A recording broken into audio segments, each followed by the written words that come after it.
laulahi ma'alunga moi loloa he ofana.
Hataha tene whaau kau fietala hano konga sii ofa ne kumi ki hia ko au ofa ka ofi ko ofa hulu si ofana ko hai e lava hono whakamalo kau fie wiki ki hang hala ofa tu ungaa a feitau lalo laku noa neongo e kuvare hono lau he ofa goi hono kili liu ke fikau be ke alwatu fa fono ngesi pu he matawai io ko ngesi pu au he hono ai hamea aunga ko fe atu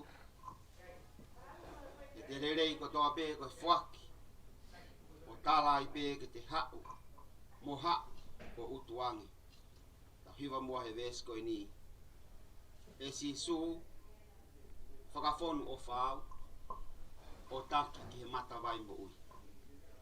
Ki u tautau utu ai o nofo mau. Pe au mātai pe i he tui ai a whiona.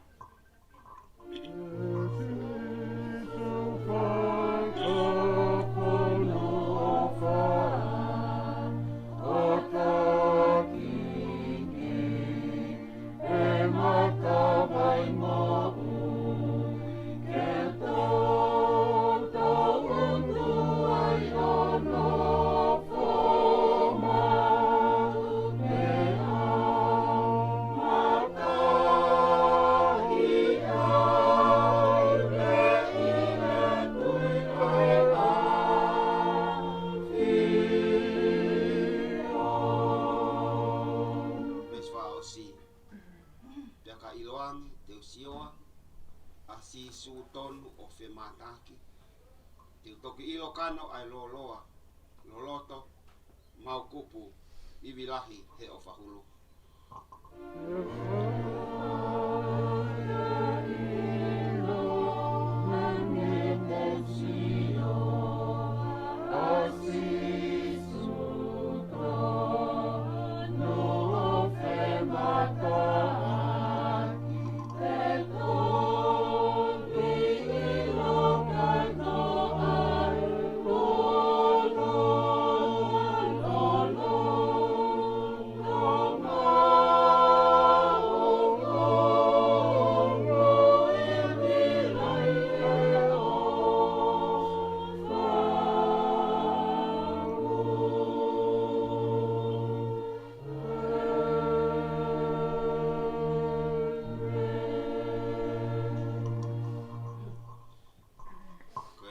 soni ki he honi koe le soni peia mana ko kiai a Heimoana o ia tau whafta i he le soni koen o whiri mai aina teftei ke whin Heimoana Ierome ke whai aki ai tau lotu e ahon sa me uofu matolu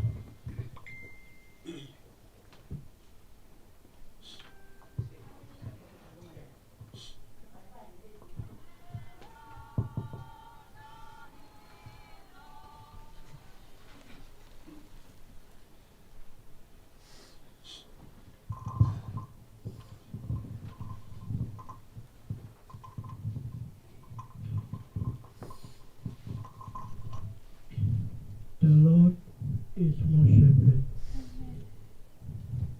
I shall not want. Surely goodness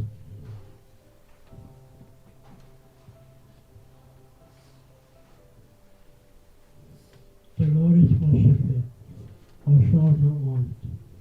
He makes me lie down in green pastures.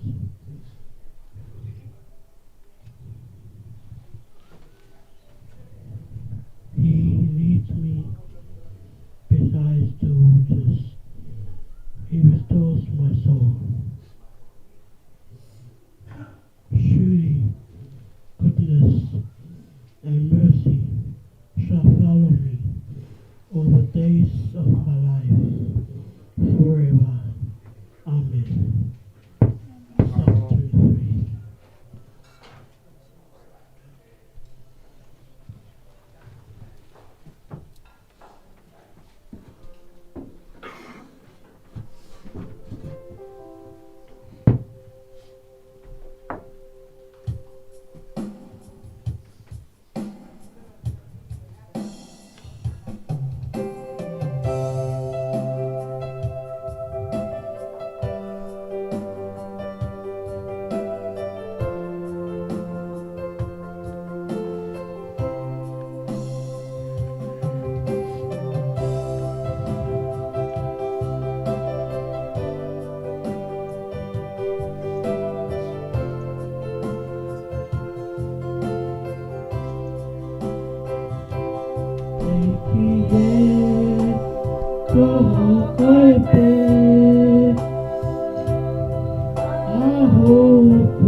Toi tu i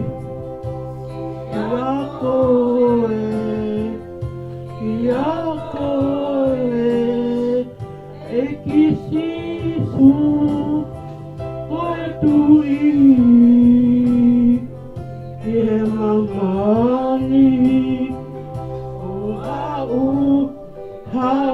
toe hau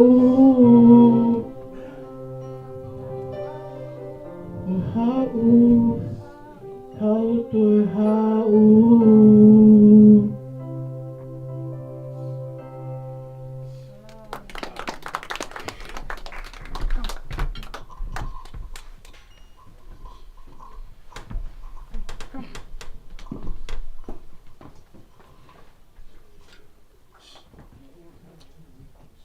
Iyo, kumea mai ka tau toki hoko.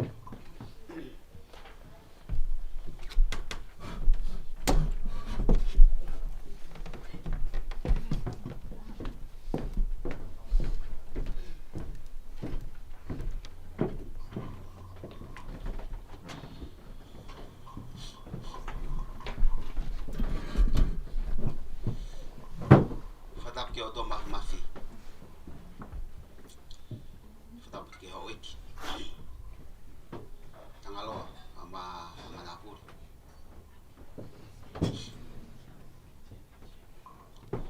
Fatap ki he tahine PFT aho. Kefin Heimoana Ierome. Ausia o tau o fulma taha i ahon. Dapat ki angawam. Kama sanahi matu awihen. Sekitar tiasi kama hoa se tada.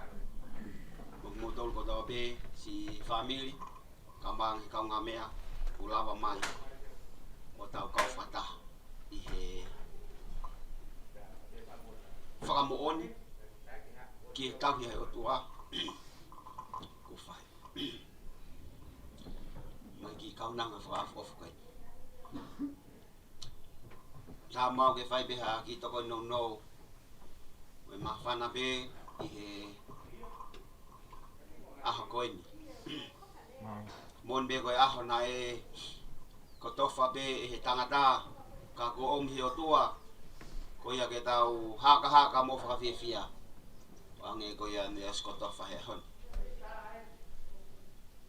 ahon foki o ku tau inasi heni ba mo e kui ka ma tangata eki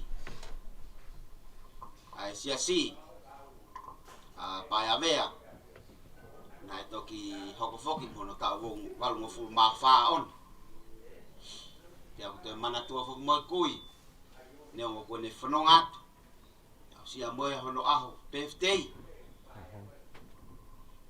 pe abulahi ai ngahi nau o ya ho ta mon be hiva a Heimoana ke tau fa fita ia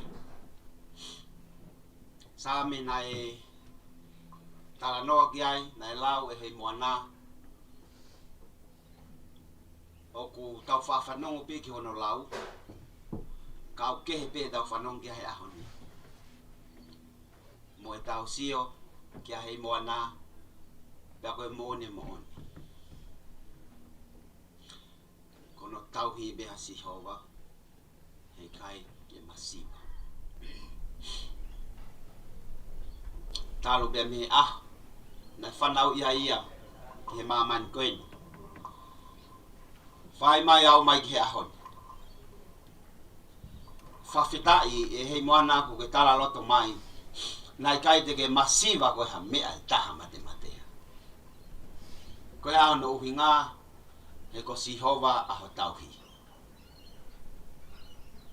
whawhitai nai ako i koe e he kui ka mai o matua o ke ilo ia ko si hova aho tauhi pe neongo te koe ha aho to hala whanonga ka ko te ilo ai mea ko ia pia ko tui te fia pe o ta tawa i pe koe ha ai whanonga mo ui te au ki ai Koe tala loto fokia. Whai sami koe ne te vita. Koe uhi koe ne mo ui he ni whanonga nai whai. Leongo nai fōu e whaingata i he ngahi aho lahi. Pea nai kai ke tō taha pe tu oua. Ka nai tu o lahi. Ka koe ni au siā ia. Ai tahu i ko whai e Jehova. A mai ne mo ui. Nai kai ke masiva ia ha mea taha. Ka tala noa ki he poto. Ka tala noa ki he toa. Ka tala noa ki he mea tokoni. Pe koe mea inu. Na i kaibe. Pe ka tala noa ki he whatongia na e wange maana ko he tauhi sipi o isleri. Na i kaibe masiva ia. Ha mea taha matemate. Te moana au tau sio kia te koe i he fiaf koeni pa moe aho koeni. Pea oku ne hanga pe he o mea mai me moana o whakahe a mai. Ai o tua ofa o tau lot ki ai. Kai pe he foki ki he tahuina ne whai mao.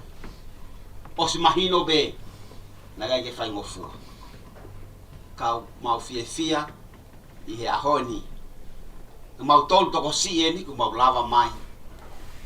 Koe uhi ke whafofonga. Ai fu family toko lahi. Mei muri. Pea mo Australiani pe. Pea mo ngahi kau mea. O talani ke nau malolo pe. Koe uhi, koe tuku ngai aho. Te koutui. Ka pau nai i kai e ahoni. O kai ke ilo pe te tau fefe. Is everyone happy to see you that you have your 21st birthday? No one knows that. But because you reach your 21st birthday, we are blessed as well. Whamalog he o mātu aga mā whamiri. Tau I go whai pa ma Heimoana. O ne au si ai ahoni.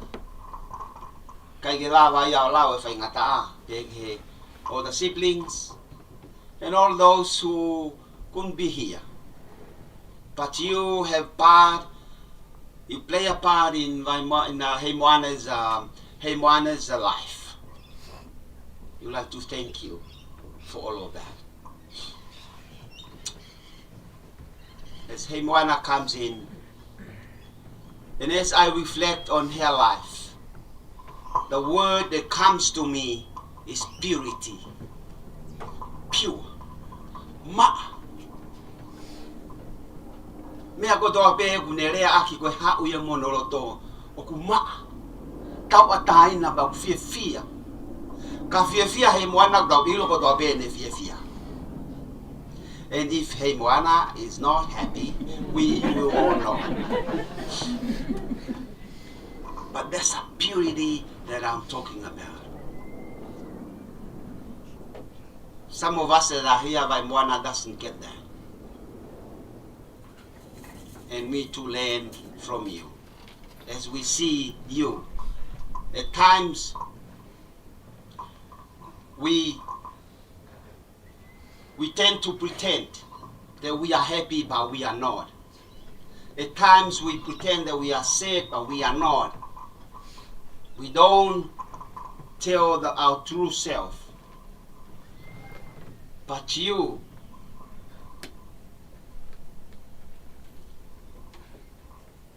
tell your true self at all times. And because of that purity, it's bring purity to you in your life.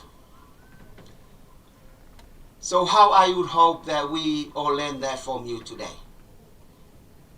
But also, we also would like to acknowledge of how you teach us in many ways as well. Ves frausi ko koe o same, koe ne vesi, koe kamata angape vesi ulaki, Moimoi. And she said, surely, with all the experience that she had so far in her life, surely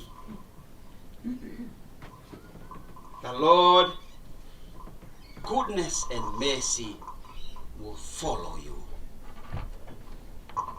Heimoana. All the days of your life.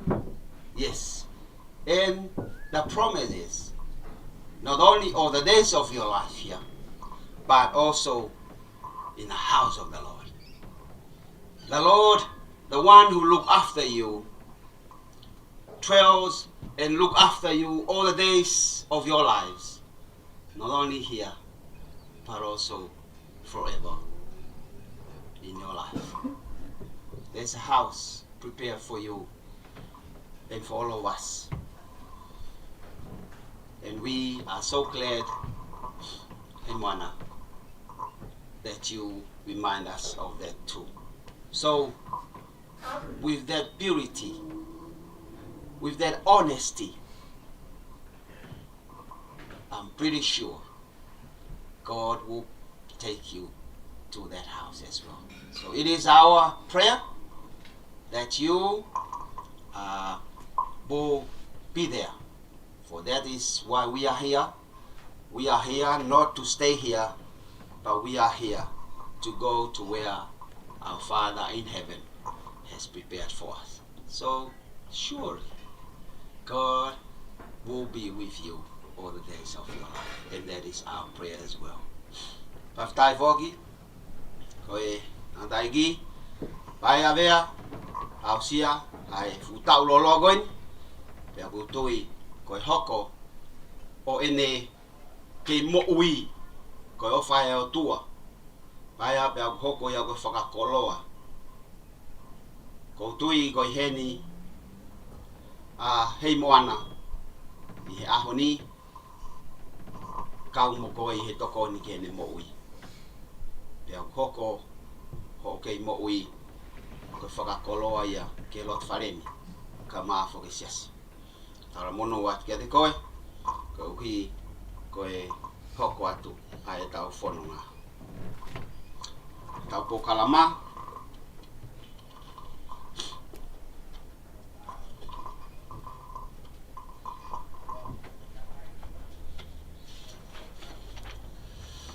iyo koe tau himi.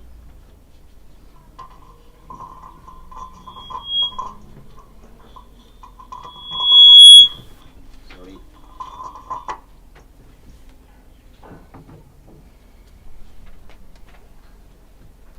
Ko pe te ulawa pe himi. Mesi ulaki pe, tau hiwai. Ko si mateuteu mai, angata tapia no, ki podi.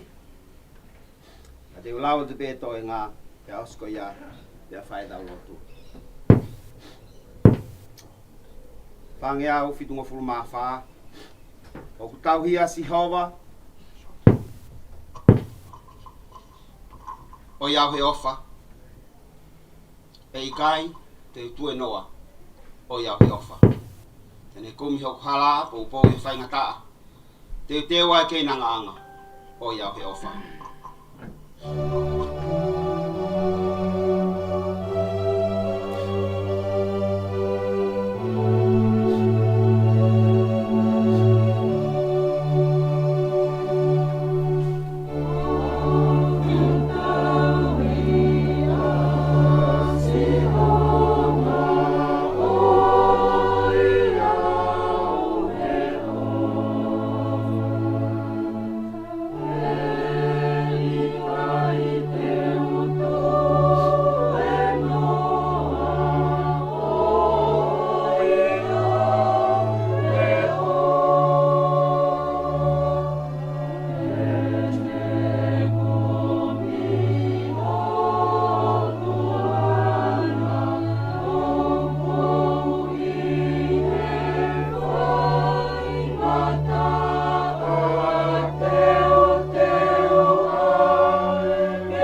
ana o iau he ofa. Na kuafe mei hala o iau he ofa. Na kuhola o mamao. Kani kumi au he wao. Kumi po, kumi aho o iau he ofa. Nane kiki taki atu o iau he ofa. Nane turi peke mau o iau he ofa. Nane hanga be o fua, hirifaki hono uma. Fai he la moe uha o iau he ofa. Oi e te tau ki monuni o iau he ofa. Ngowe lau Moimoi o iau he ofa. Inu e vai whakanonga tali e ne wholofola. Mada si ono fofonga o iau he ofa. Amen.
Heimoana ke mea peai, whai tau lotu. And I'll give you time in silence to pray for Heimoana. And after that I will finish our prayer and also bless you. Au time go ni whai tau lotu. Kol be mua whakawhei koe. Wai hau ki lotu. Ma Heimoana ko hui koe aha whakakoloa koe ni kone inasi ai. Ta ua furu mata. Osko ia te tuk whai be halotu. E tau toki hoko atu. Ke tau lotu.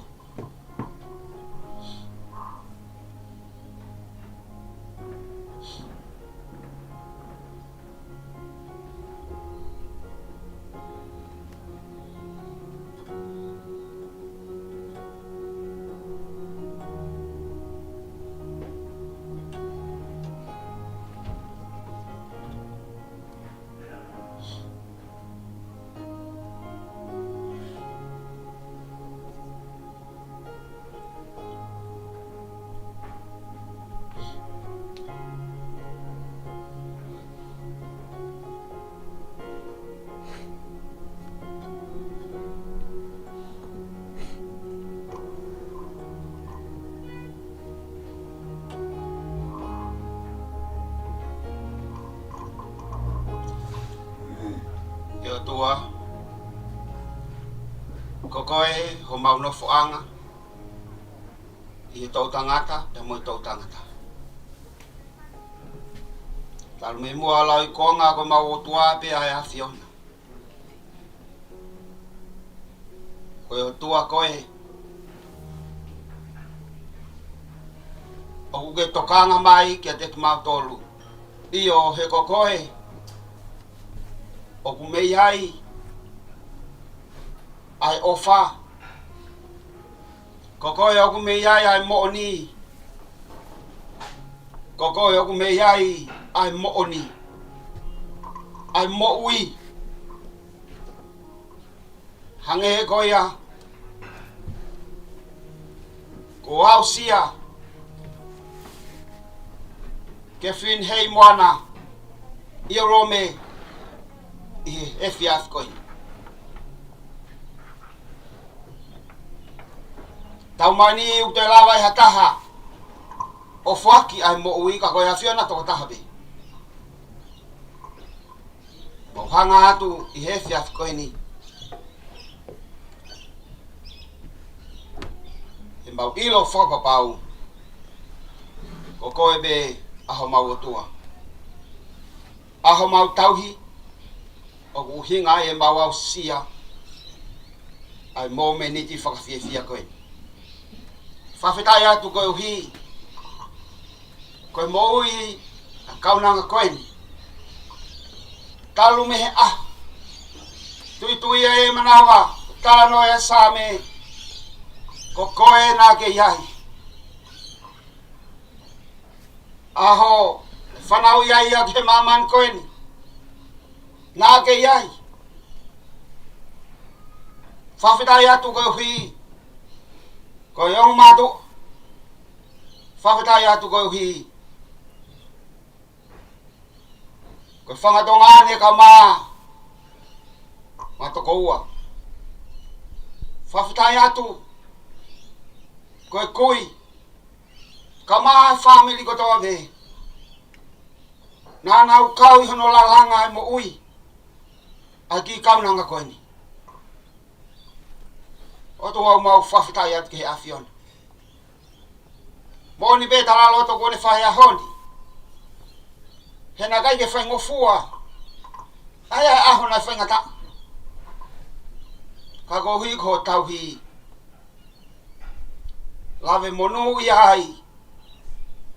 Heimoana i he efi afi koe ni. O tu au mau whawhetai atu. Ko hui ko tuke mau mata. Ai mafio e awhiona pa mho ngā ui whai whamo ui. Whawhau mai. Ia Heimoana. Mau hanga atu ke te koe. Mau whamalo atu. Koe hui whoko ho tataki ko whai. Mai kui ko paia. Ko ne kei mo ui be. Tau sia hono tau walungo fulu mawha. Pea ku mau whawhetai atu ke awhiona. Whamalo atu ho kei whahafi. E na mo hui lolo tonga taim whai ngata koe ni. O tohu ku mau tolu e ni ku mau lava mai. Whafofongai. Si ngai family. Ho holi mai ho nau loto. Ke he mo menit koe ni. Ka koe uhi koe tuhu ngai taimi. Omi beho nau ofa. Whai me be nau loto. Ko uhi. Ko Heimoana. O hanga atu ke te koe o tua. Whai tāpu kina mai si ngai family. I o si ngai kau ngā mea ko toa pe. Koe ke nau si lava mai. Tai atu koe. Skai tali sia si. O se toa tau na lava mai. Whawhonga sia si. Whamalo atu ke awhiona. Ko hina ke ngata pe he family. Kau ka moe siasi. Kau ka moe society. Toko ni e mo ui. A Heimoana. Tua au mau whawhetai atu ke o awhio. Whamalo atu ko hui. Si whangatonga ane. Toko ua. Whainau ngā ue koe whakahana ofa. Kia Heimoana he aha koe ni. Tiongo mātua e mo i tō wanga. Whai be loto. O kauna ngani. Ma whanga atu kia te koe. Whai tā pikina mai ki nau. Tua e mau kore ki he awhiona. Whai tā pikina mai si o kaunanga. Pe hange e koe ne. Whakaana ua o e aha koe ni. Ke kei tauhi pe he awhiona ne mo ui. He aho pa moe pōko toa pe. Nofo ke he awhiona. E whai be o lau i kuonga. Whawhetai atu. Tu mua ke pehe ai be. Ai toi ngā ne mo ui. Ke mau ai be. Ai lau maari e. O whai to tonu. Lau maari o e mo oni. Tu ke mau ako me ai. O mi hangahi aho peheni. Maho kaunanga. Tu tua ke whakakoloa ki e ne mo ui. Ngai tāpua ki ukai ki mau lawa ki mau tolu whahengai tangata. Ke fuaki. Kai tāpo ki mai be mua. e o fio. Ko lat ke hika to monima o e mai kia Heimoana ka e whae tau tāpaki a Heimoana he a koe. Ke fin Heimoana Ierome e tāpaki mai koe sihova pone tau hi. Whakaulo mai e sihova anu fofonga ke te koe mone alofa. Hangai fofonga mai e sihova ke te koe mone atu ai merino. E maulo tu ia e wafa beho alo ko sisu klaisi ka ko mau fa mo ui. Amen.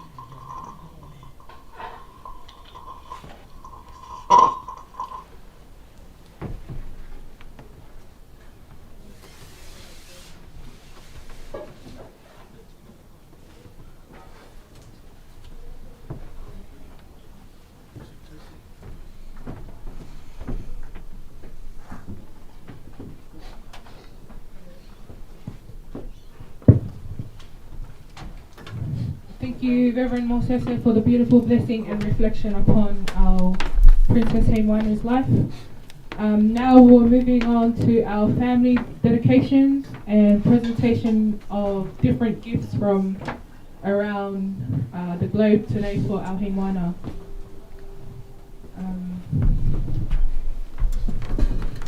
Kaliatu kataki paya, me amai ke whai tau Talamanu kahei.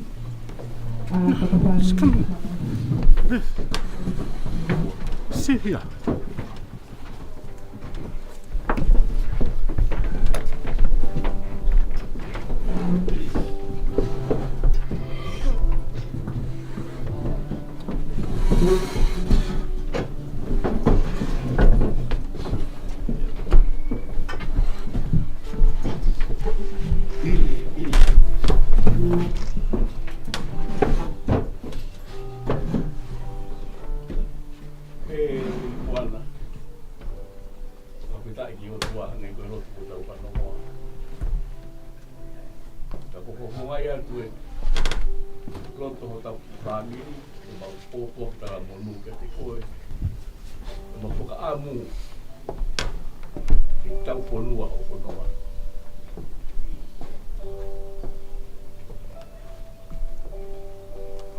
Ko family la hei o sen.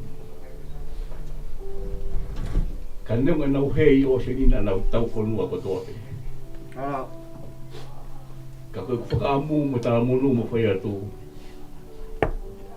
Ko rifu sia, ko whaingata ia. E aho ni ka mautui.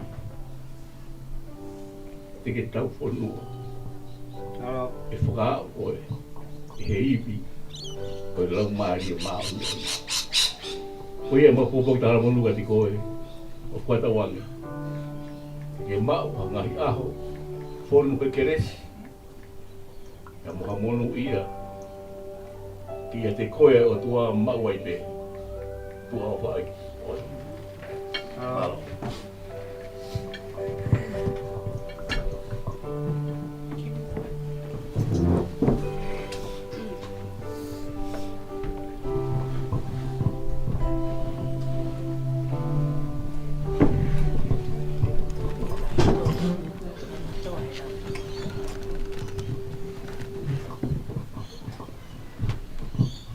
Birthday, thank you for all the good times that you gave in our family, and thanks for making me laugh all the time.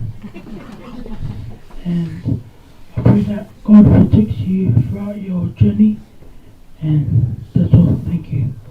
Hello.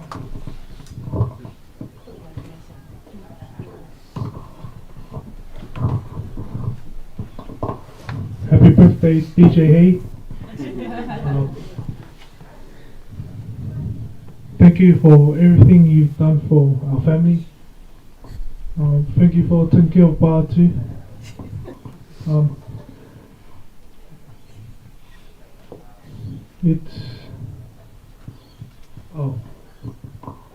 Uh, just pray that the Lord continues to guide you and protect you throughout your life, and He blesses you with many more years to come.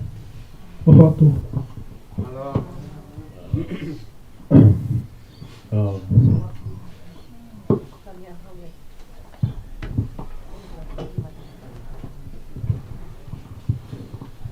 Happy birthday, Big Hay. You're 21 now. Thank you for everything you've done for us and our family.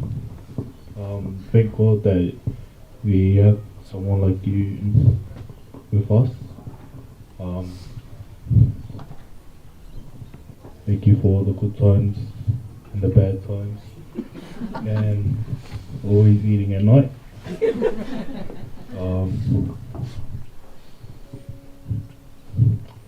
Maybe start on your diet. 21, big girl now.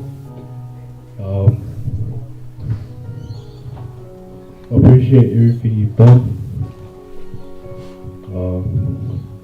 I know you've always been annoying me for your present. Yeah, inside. That's all. Thank you. I love you. Hello.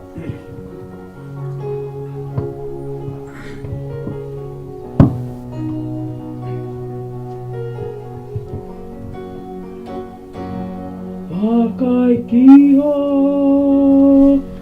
olelei te amono whakawhie malie aeno fo whakataha ai ka inga ie whofo o whani Akaikiho nolelei te amohono whakawhie malie aeno fo whakataha ai ka inga ie whewho o whani Mahuia moi lolo, mahuinga ie aina e tawhe, koi e hala kawa, ia koi hala kawa e lone, e hifo ki o harunga hi kofu.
Happy birthday, my dearest sister.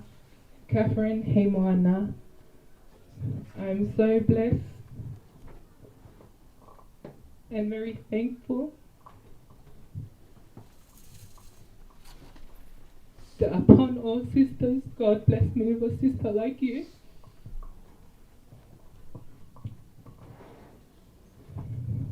You taught me so much in life.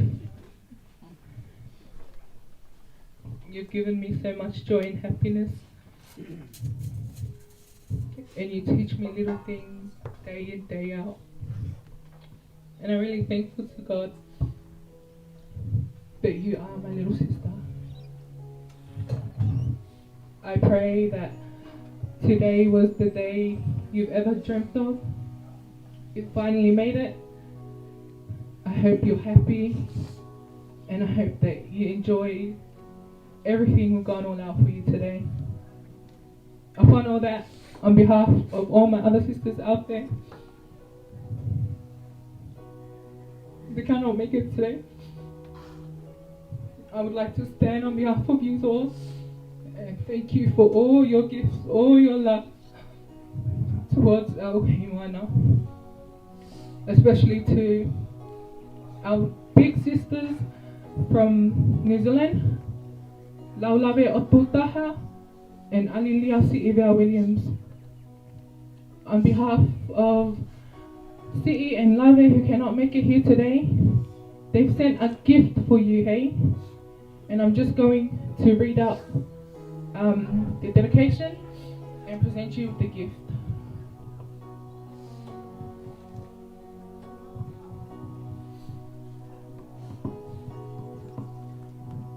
To our dearest DJ Heimoana, thank you for always being a sunshine in our grey skies.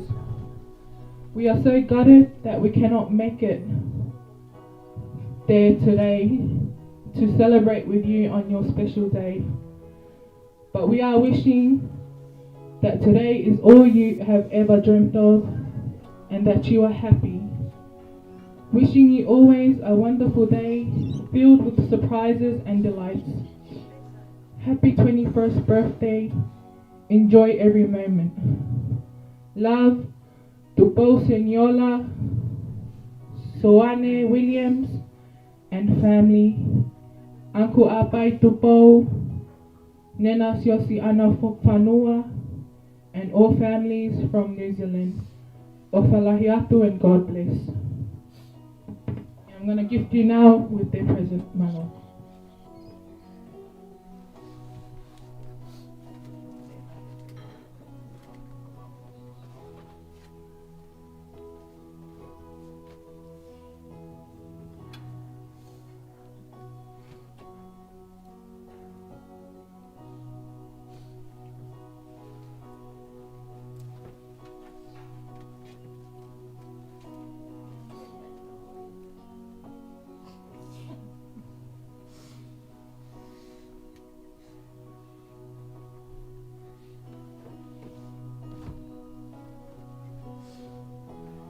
Hello.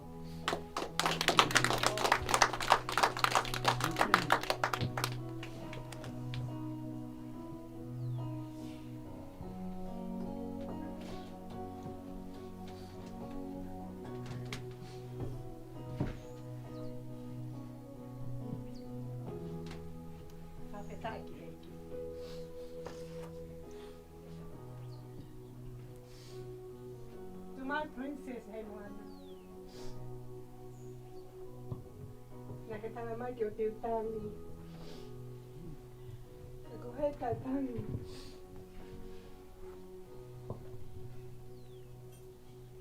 I got a mixed feeling today. I see it tamai. Puta koloa. Happy birthday tamai.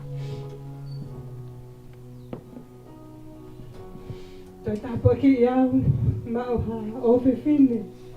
O ko si ana sai wata ha. Happy birthday daughter. My sunshine. And like what the wife can say. You are blessing us. Na ho ko mai o fe fine ko ni. Koe te siri Moimoi. Si ia manaki. Si e kutui. Ka mata ke uhanu. Why me? But slowly, ahon, ko wau sia tapu aki. Ko e fō tapu aki. Taho me langi. Ko e tahine koe ni. Whakahe vani ene mea kotoa. Ko ni ngahi lea, nge koe lea kai whekau. Ko e lea soni. We mock her a lot of time. So many times. But she never say anything. I love you, my daughter.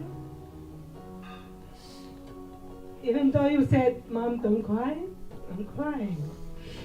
Because I miss my mom today.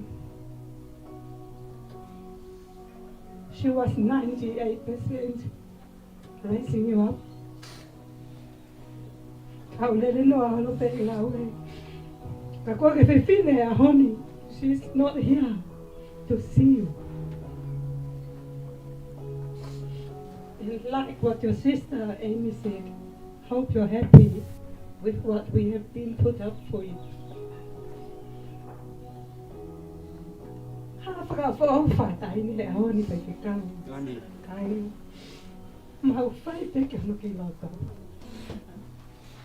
Her birthday is Saturday. Mai, she's different from her sister. Mo fa mole alono sister fai olo ne ki feinga ke fia ki ene na usi au he. Alo mai ki foi ki si. Ai koi mua he te pire. Keep praising him. Mo meni ti pena de hanga o atu. Fuck you, tahine birthday. Ki palako. Koi poto pule lulu hen kaina. Te lota mamahi. Tanga mai e ita mai ne na from heaven. Koi ki e nye wataha. Te o kamata ke leo lahi e. Tau ke te o pehea. Koi ki fe o ke fe mau. Tanga mai tanya ke ki hono brother. Koi ne ilo e o kukuto a tireni he woodwork. Whaamai ni whangaki mea mea ko. Pea pehepe i moana o ngahi pe ki I apini. E ka inga na e lele holo. A tau ke te haki ke te maari e tahini a honi. Na toki au take mai pe he hoko ai wa. Ko ina kai ke te maari ke si pe he ki foi ki. Poi ai moana. Ko ke mea mai ke kai ngā ko ngai friend. Ka tō pēni, toko lahi mone hai whai whekau. Ua noa pana kai ke restricted e tau pāti. Kai ke mau ha, mea kai ke whawhanga ho o kau pāti. O pātu ka te koe. Ho ngai hau mō I hoa ko iho. Ke utui, koe mafi o eiki. Hono langi, whai a mea te koe. Patawangi ki te mau, ha mo ui whiawhia, whonu ke resi ia. Pea mo malu o. Kai hea mea o whape unga. Koe hiki pea whawhetai. Kia te iha. Hapuni mawhea mea kutua. O whahatu. Koe ku present ni moho tamai. Tamai pe moana ke ai hane film. O pe koe hai ia. Tamai koe hai ko film. Ko pe hatu koe ia hane pe taru tupu. Pe ai atu, okay Amy, ai mai e Paula ke Paula ata. Tala mai mom, I'm not a little kid. Pe au ilo e oku, matua he moana, koe ke ne fie mau balon. Ta tuku ai balon ia ke pare. Kai ai ai kaloni I ko wata. Ta hoi mahalo talo e ne tupu te ke kaloni koe ni. Ia ko ia e kone to o mai e kaloni koe ni me ongo koe ke mau. makupusi ke mau ai momona o film fia te Heimoana ke kolope ke tohi e ki foi whakailo. Koe ne hō mai koe ane nā I tala mai mama, I love you. So Heimoana, I hope you enjoy your day. And be thankful, look at the people that are showing their love to you. Ofa atu ka moto. Happy birthday again, Dona.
praise the Lord. After Eki.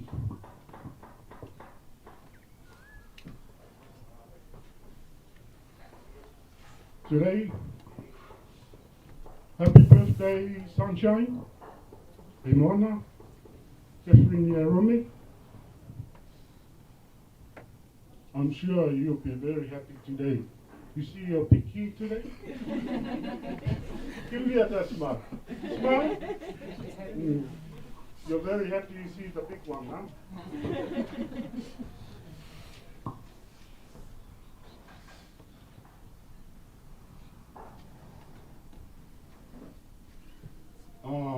Thanks God for giving me a daughter like you. Even though it was hard for your mom to accept you the first time, she actually saw you when you were out of the womb.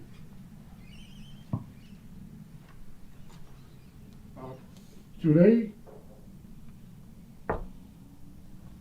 we couldn't believe that this the day you ever dreamed of, it's become true.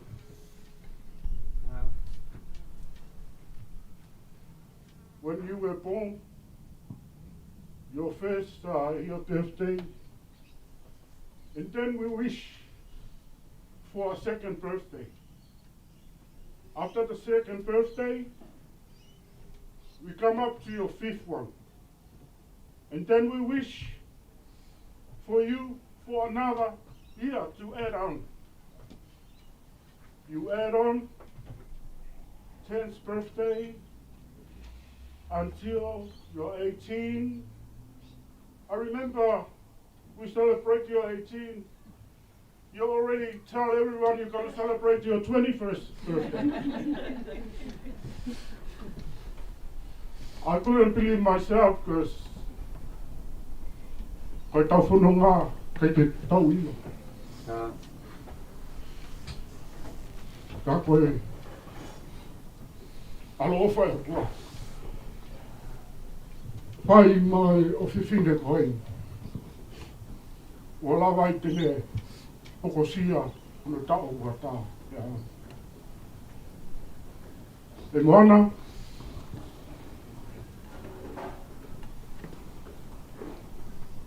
today I'm alarm for you.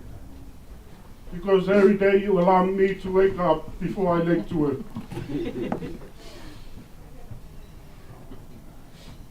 And today, before I give you your key, the only thing we wish for is God's blessing for you. Continue to give you the strength to carry on and to continue to give you the pure heart like our minister saying today.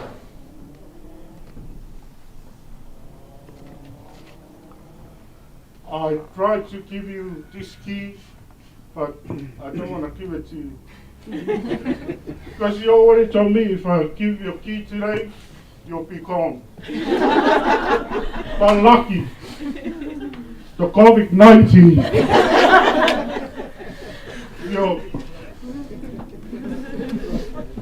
you will go around and around in the house 24/7. I already prepared a suitcase for you, but Heimoana, if you're thinking of going away from us or living our home, there'll be no more love for us. There'll be no fun. There'll be no joy. There'll be no hope. That's why we praise God and thanks God today. I don't forget Paula, birthday too.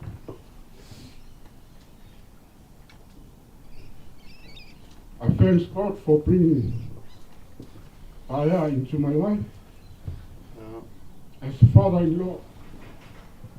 I learn a lot from him. Even though I'm not showing up at the moment, but maybe later on, maybe after the convict. And also, remember,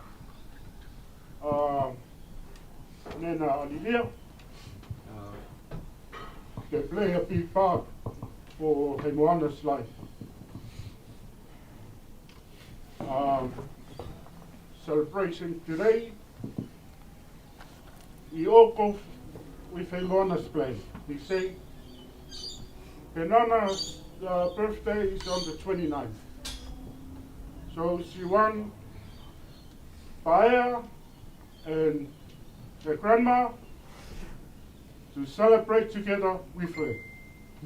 So that's why we are here today, and we thank God for all the blessings and all of the things that will bring us together at this precious moment. So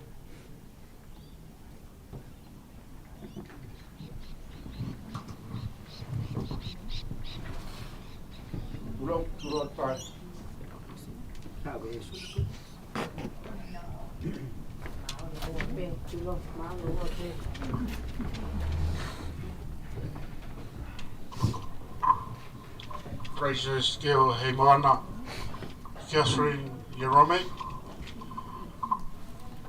I'm gonna present you this key.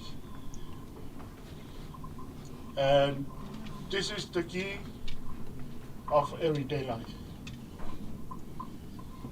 I don't know what you're gonna do about it, because this key, it can't fit in the lock for the door. You can't open the door for this one to go out, but you may open the door to go out, but if you try to keep to open to come back in, you can't come back in.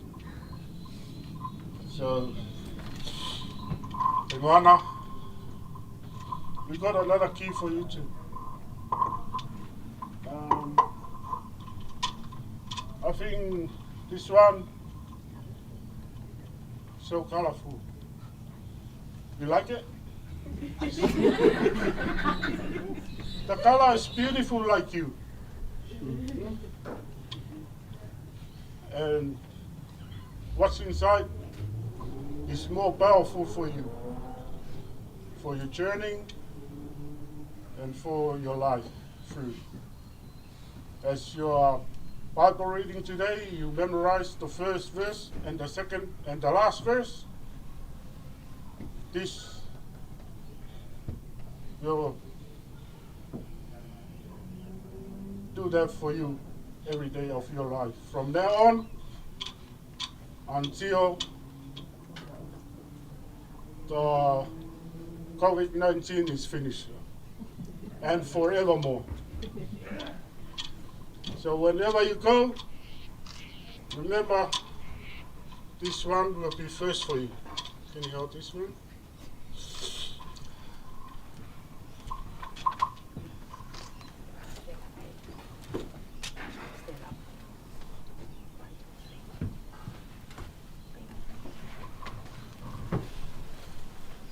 Good girl. So, and this one for your happy birthday today. We love you all.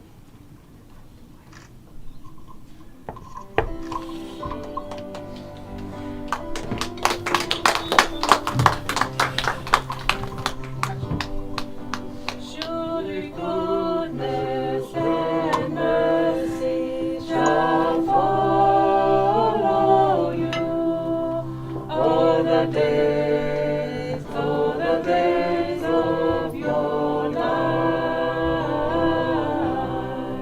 Surely goodness and mercy shall follow you all the days of your life.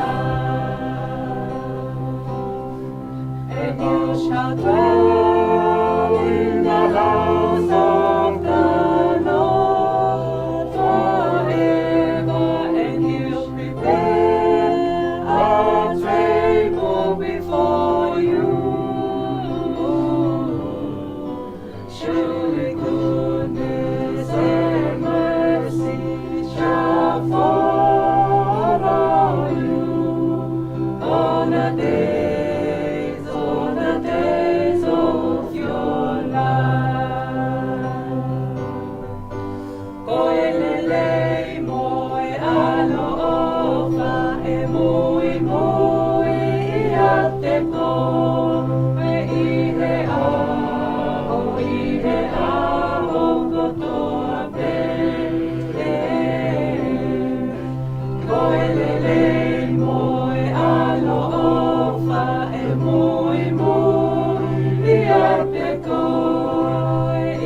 Thank you, Lord, for Holy Saturday. Thank you for giving me reach out to my 21 years.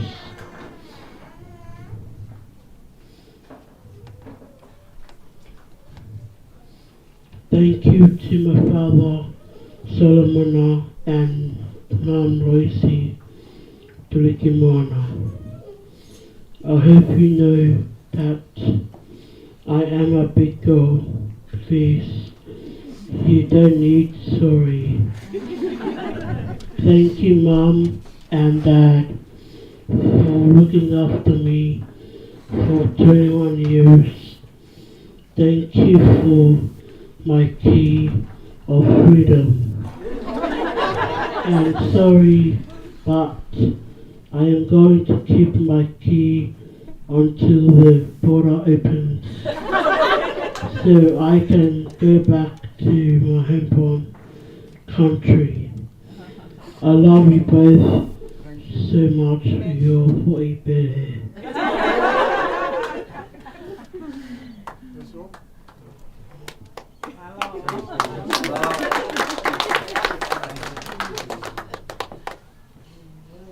To my grandpa Baya, I would like to say happy birthday. I wish you all the best. I know Nana's still watching you from Heavenly Father. Nana, happy 82nd birthday. I miss you and love you.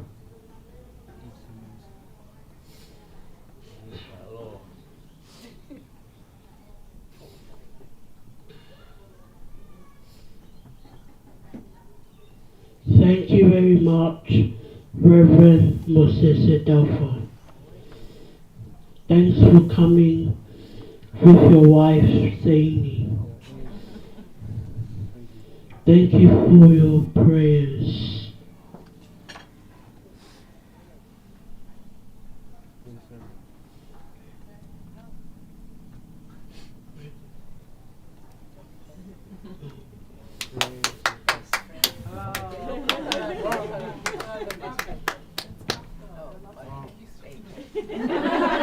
Sorry.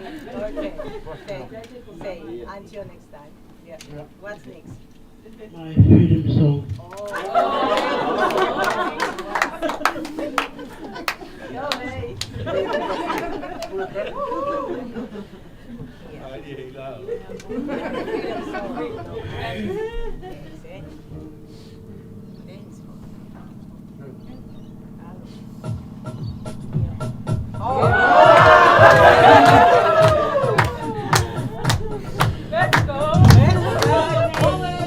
I said yellow.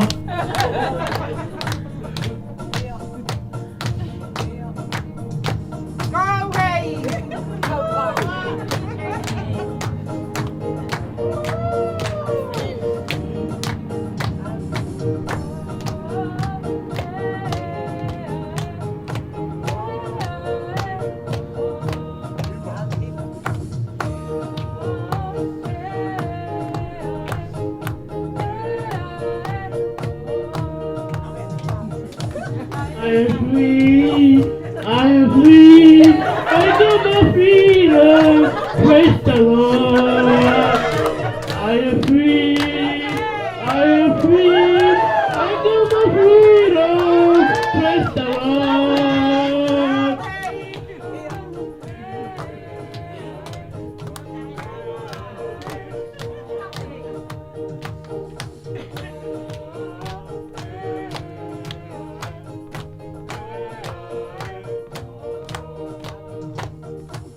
I am free, I am free, I got my freedom, praise the Lord.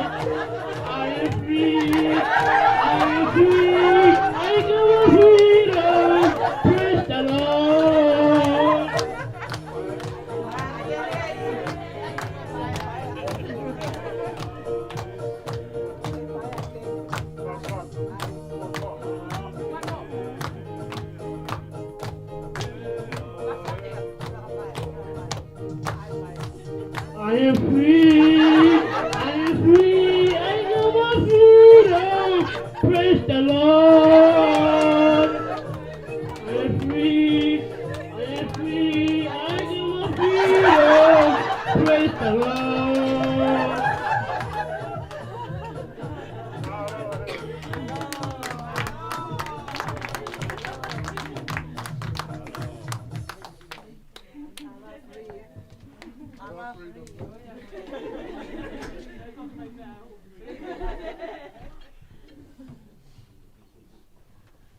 Thank you for that. Hey, just take advantage of your freedom because I want some freedom too. Now on, we're just going to move on onto a little slideshow. Basically just summing up the life and journey of Heimoana's life for the past 21 years. So sit back, relax and enjoy.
Jesus, you have turned my life around.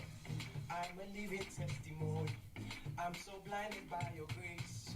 You are the truth that lights my way.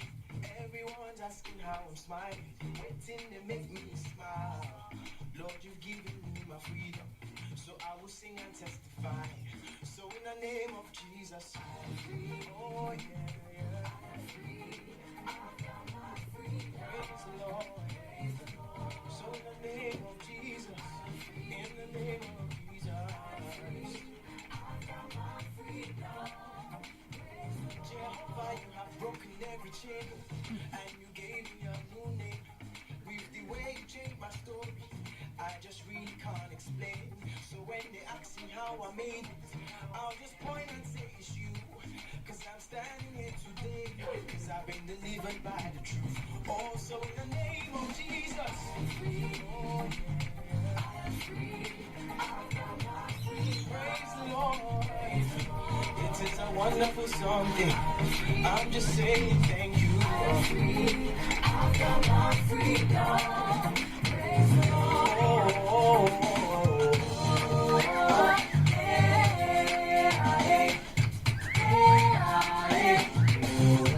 We are free, so we say. We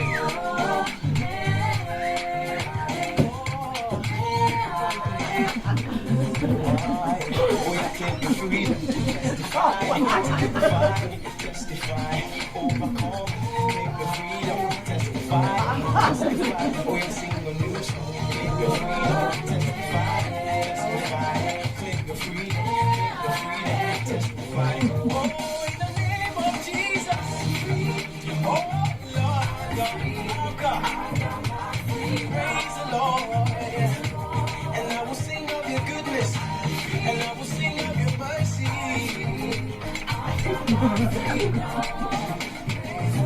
Somebody look good. Come and see what the Lord has done. I've got my freedom. And I will dance and sing. And I will testify that. Thank you, Jesus. Oh, na, na, na, na. Oh, na, na, na, na, na. Yeah, yeah. All my people help me sing like.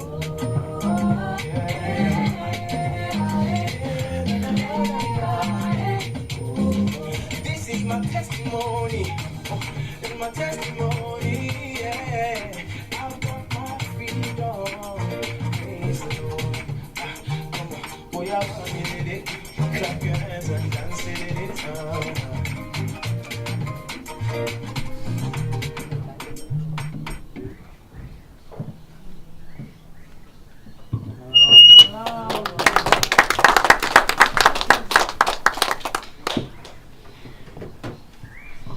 Alright, in conclusion, that brings us to the end of the first half of our program today. The second half is our dining and entertainment, and feel free to do whatever. So, in going on, I invite our Whaipekau, Reverend Moses Taufa, to bless the food for us as we move on to our evening dining. Hello.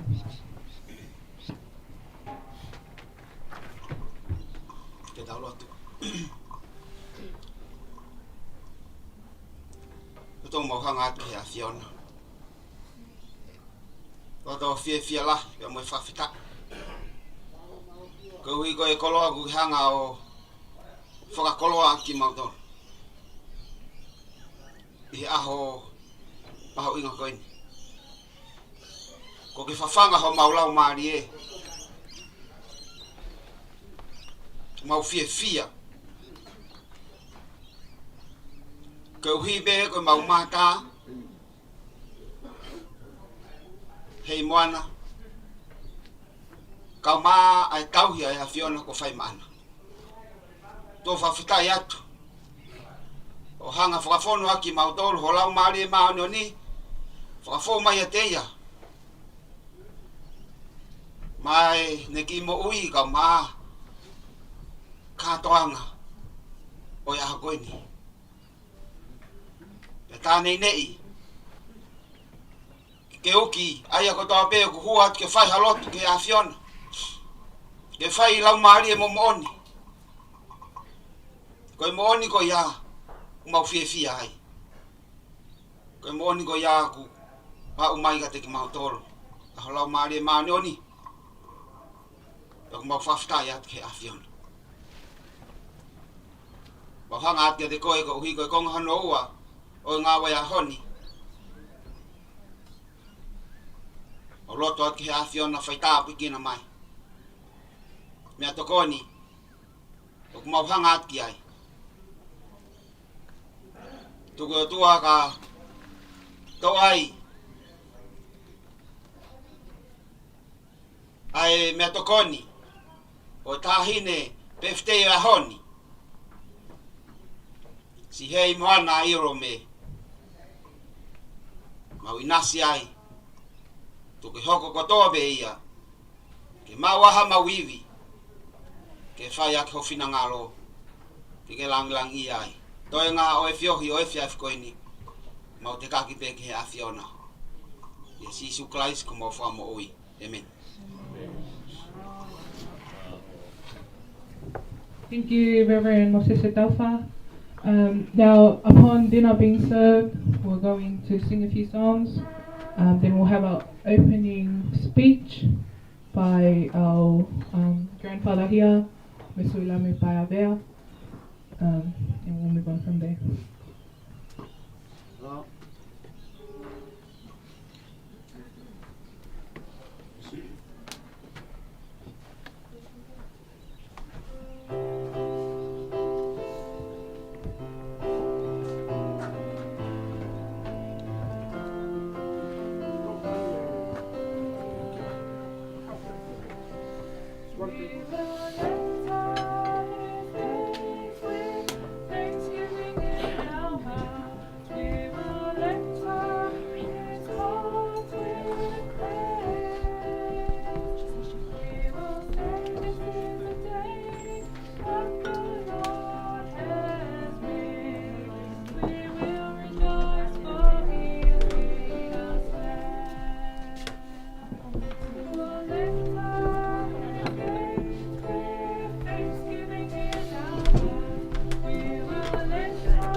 malo. Ia mai malo pe ia no. Oh, ka bito ke.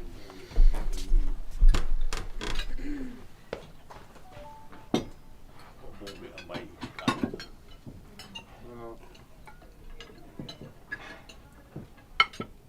Kila ka kota tawa. Malo tu oi. Ai mau inga. Ai hene ngai ko family. Ai siasi. Ai kau mo family.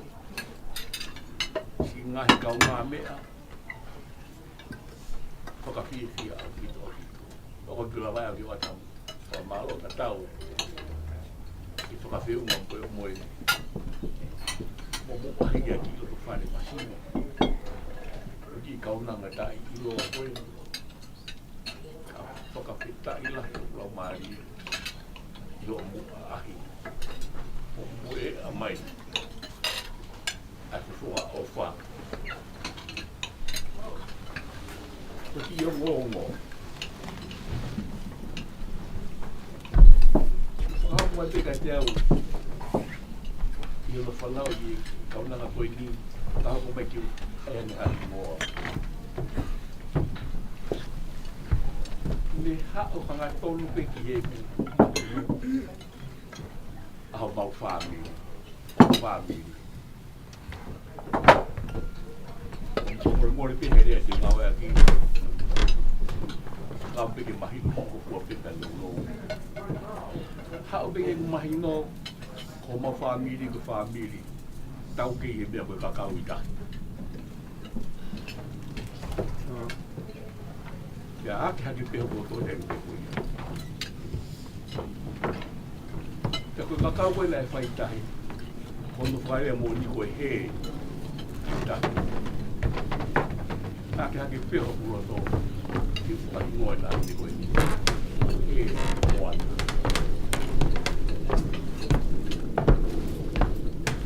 Te whahi ngoe. Kauna fo si ofu. Whakautu te whiawhia. E te tūpua kewe ki nani koe ni mene keisi. Asi te piho no whotunga. O te tōhonga. Ai moku i e. Kau whakawhita. Ko hita ngāro e o tua ke whae. Sai tu whano lo. Ko hingoa o uko whaea. Te ahue a pe mia te au. Ai foi mōni o paia. He ka whakalau e muhiki hiki hou e wheitu e wheitu. Ura, tō ai mau. I tonga, i o tu motu tonga. I muri, na kuno ke i muri. O e mahi ai sino. Ka kai kua ahi ai a haponga. E a mahi no mahila mo. Na ahi ai a he ponga. Ko tu hau si a hola mo. Tā koe nei whakahingoa au ia ko paea. Te aure mo uia o whotunga pehepe. Te o hawane rohe prapi te whakahingoa ki haere koe ni ko he i moana. Kasi tupu hake pe o mo ui pehepe. Ange tō mea. Tai. Kono uinga pehe koe ni nai ka whamiri ka kau o mauto. Koe ta whake ni whae i urea kia. Na e whine mi hapai nai whorauhi o wa. Koe ta alpane kono kāinga mo ni whamiri o wa. Te whorau te waka koe waka mi monga au ni mo kone wha i hapai. Whorau a tia tō hapai. Uria hapai. Kuna whitoara ki me fo i matangi. Whakatō whakapowha. I fo i matangi pai ngata au te. Hanga he matangi o i whi i ai ki i wakani. Whainga porau e aha ko ia kua ko ia. Ai mo me koe karia. Te koe tongia o nungi ta a. Hanga he fo i matangi o i whi i ki i waka o uria a pito haapai te kai ke ki te wawau. Kai alu whakatonga hi hipo au e matangi waka. O he mama o au puta puta me gowa. Pea koe ke si whainga ta ia lahi te kauporau. Pea koe ne osia nika whi matangi. Ko nau mama he mama o me gowa. Ka ko nau whaaki na tori ni o tau tau. Pea koe nau whenga koe ke nau ki te mai niwa o ofu. Nau whenga koe ke nau ofu koe ki nau ki niwa. Whai ke kei lau. Kai ke kei lau e ki waka. Kai tūki ai ki hanau ki waka he ki hakau. Pea mau ai waka. Pea nau iku kakau reo. E kau wholau. Nau kakau koto peo hao ki niwa. Pea koe kakai tangata kakai i whini. Pea nai heka he wholau e ki te whini. Ko noa hono i moa. Tika ke mai, pipile mui. Pea atu koe ka wholau e nau te pina tu au ki niwa. Pilo e au niwa pe whakahati te ui. Tukuna e maa ki whetu kanu ka wholau noa. Ai kau si kau te pina atu koe. Atu ene ka wholau ka ato a kia ko maa atu no whai. Maa atu mon taina niwa e ngahi e tokoni nau mau ka tau. Whetongi ka tau ai ke nau maa whana. O whatongia mahu inga e whai e maa atu ngahi. Tok tangata. I he mea peko ni koe hei. Oko aki ai mea peko. Pea nau ki nau fuai maharu ko nahi wike. Ko toi taua te waka mi tau. Ora watu kei. Kore rewa nahi maa tua ki nau. Ka maa ki nau toki mai a mona tō. Ki nau whinga me ki nau wau ki tonga koe nau wāki. Ka tari maa tu kore. Whakataha e nau kore atu koe ka maa tu. Ki e maa atu e ki ki nini koni koni. Tokua. Ke maari mo toko taha i maa tua whai whatongia kia te ia. Maa toa tahu kono koniwa. Pea ere a maa nge pea maa atu. Ke loto ke lofu ai kane tau hia pea maari mo ni motoa. Pea loto kia anoa ai. Pia maari ai pea anoa e pea noho ia. Kai whoki mai kau mea koe i. O maari anoa e mai ki motoa kau he kau. Kai whatongia ka maa atu. Maa atu atonua. Ko nau ratu whanau. Ko tangata. Ko henga ko kuma. Ko na whanau hono wako. Ka whakahingoa i o hei mua. Whakahingoa pe e whae. E me tau. O hei mua.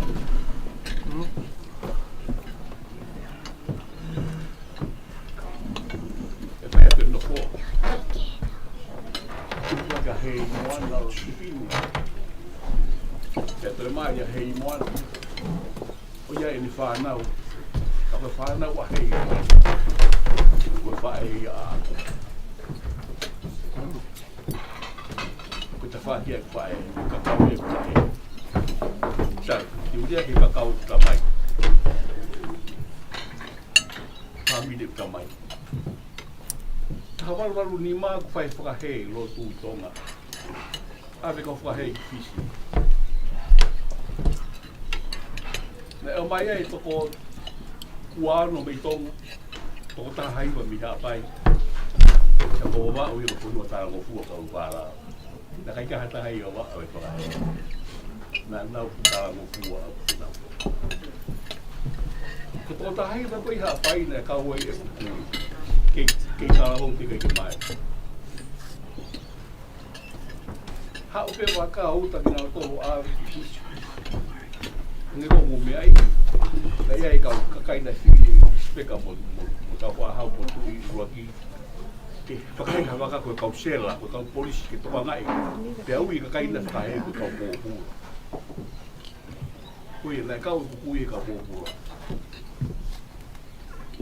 Nā pora koe he waka ko toa wawa ko nau tau mua ki whisi. Pea kuna urotonga, koe taimi koe ai whakahua o pehe i he waha ai ua mo tōru. Kuna usio he la bahati i tawhaki langi whaka toke lau hahake. O pasi mai i konga awa me makohi i konga awa ta whakaki langi. Pena mo ia mo e whai i makoku i he kaumora. Ni hoke mau ka ni le pe ha ka mau o fe o fa ke ka por au e li ka po pu le ni ko ka se la e dai fa i we si a por au ai kai ka ma di ka se la no fi ka au ya la ba tao o ni la ba ko tao fi o si ka na fa toro ko mau pe i ko na fa toro o ma ko toro Koe o toko ua kehe, toko tōra ke kuku, e tuku aki, e whakatuku na nau whakatuku mau. I kai ke ulawe ki ingoa toko ua kehe, e kapa apa ke ingoa ko ia, e kuna peki. Ka te ria na ki atahi a heni ko mō kuku, e ko te lawe, waa ka ingo. Kai kehe, ni mahina koe toko tōru ka tāra ngehe wa e kure shela, aina ka heka koe ke nau. Kina tukonga e kau pōpura. Ko mo tau tea, mo sio ki konga ako asi me tau sa pagilangi. Ko whonu ai. Taka pau te mo kakau heni o au ia mōi ka mo hao. Taka pau te mo mate, ka nunga ta angai. E ri mo tau ritaka. Ka mo pai te ri ha mo pina pe te mua pe whonu e vika. Ko tau tea ia, kau tāma koe e tukoki. Ka poka tuko mau. Ke koe whakamatala koe ko mao ki hiti koe he kukui e whakamatala ke nau kua. Nā hiri toki tahi whakahuafua koe maha e taimi maha au ua mo tōru e whiapi. Kai kia hai nau i taimi nō na whenpuringa e nau e te au mo e au. Koe kai ki te maha whelo wani ka nau tā whaki kumi ne mo ui. O nau te kina i he pōko ia, te aha ko ia pōuri, te kina he pōko ia aho, te kina he aho i taha, o koe ki he koe e whiapi, o iloha na sino toko ua toka o ni niwa tō tapu. Sino taha i hifo i niwa, sino taha e koro pare hao.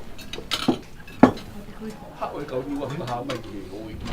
Koe mo sino e asi ni mata. Kai tika I mate kei mānau, no kai ke koe lawa me ai. Tā nerewa he hoi ki, o mai o sino kea ki a pi. Pe oa te o sino, o muna au he o, tā e koi ino ha mea, o si ka maari e iwi. Kai māro kei mānau. Ke nea oa te pe koi a ka whikarea mātu, pai nea tau ki teke ke māwhana pia.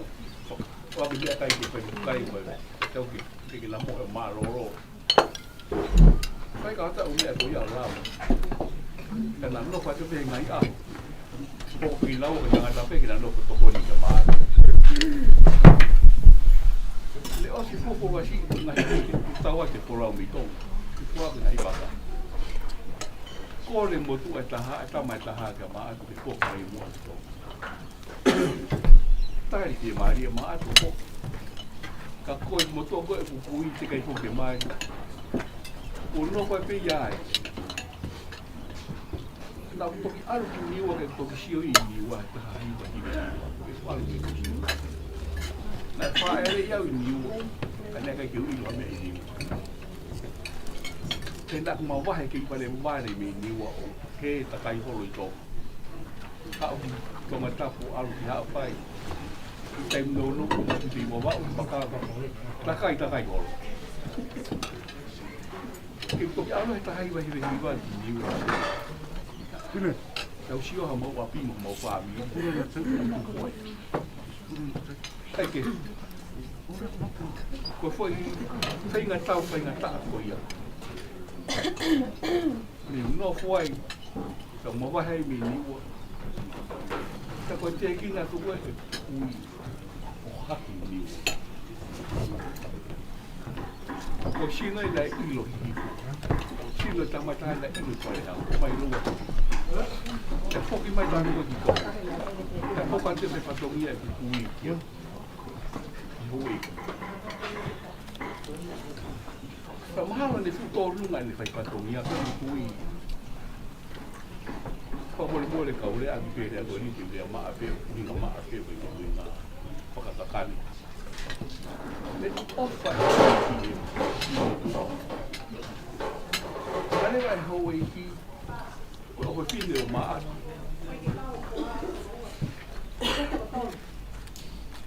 da ko tama e o fine o ma ko mo tan fo ko vai mai ko mo ko puna ma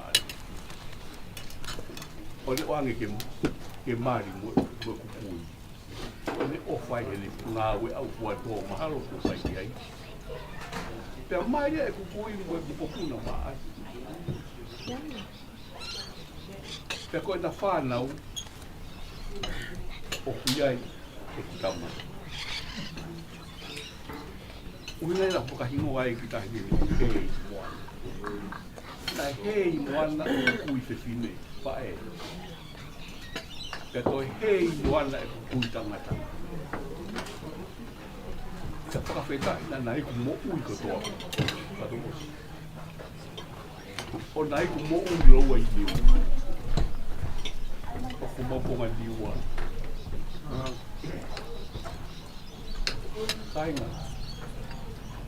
Ko tupa ka kita hini koe kuhidai ko tuam. O alu pehe ko uhi. Ka neongo ia. Ko kutui ko wapau he feo hi moiambe. Sio ke te tonga mo ui. Mea koe ai hanga tonu. Na hea. Mea koe rea maa. Mea koe tau maa i ko hulorea ati. Ka pule uinga i rei pe ia. Ai maa pe. Ko pehe loto pe. Ko ki he ko ni ko ne vilo ka tau ko. Ke sia fe ki tani ko ni de bo. Ba mo me au kwa una.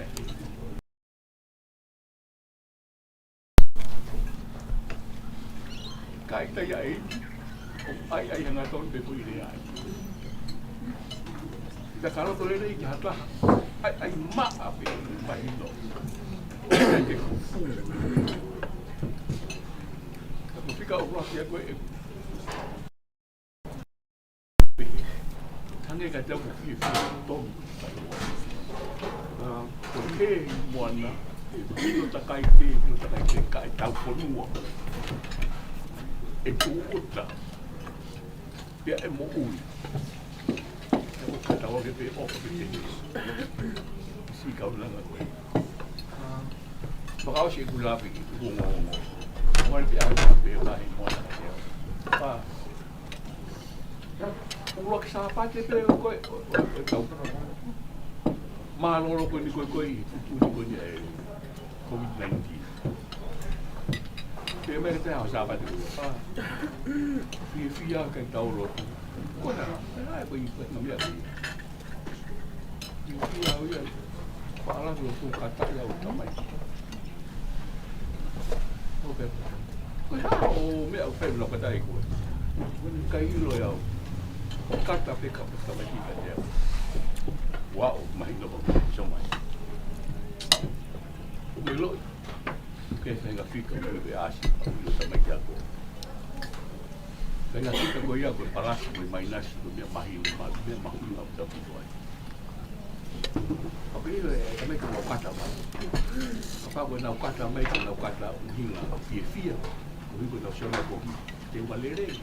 Ko na sio mai. Ya pia lere. O ta fui cata pe ko na prashi na ta ko ai lere. Ya ko ilo kapag na cata mai ko na hange ko mi ta ko na manu mai ka ko. Ilo fia ko ya.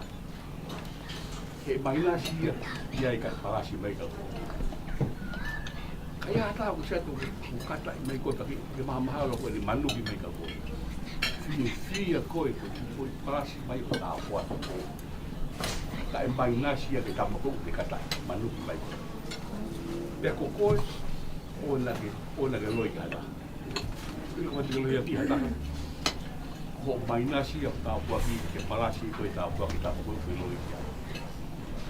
Kamo kapo pe. Pai fie. Aru ke lotu, aru ke hea ko, ka whitu te ki o maru ke. Kaki kasia, kata hau ke kata e ko. Fie ko inga. Aka pako ni kata fie mai. O palasi. Ni tau puaki te palasi mai kapu. Te kapau ko ni kata ko ni malu. Ko ni ko tarati ko fie pe ko. Ai maari e te ko ia. Kaki ki tano api he kai. Ko ko mo ni ko ko ine. Tau na.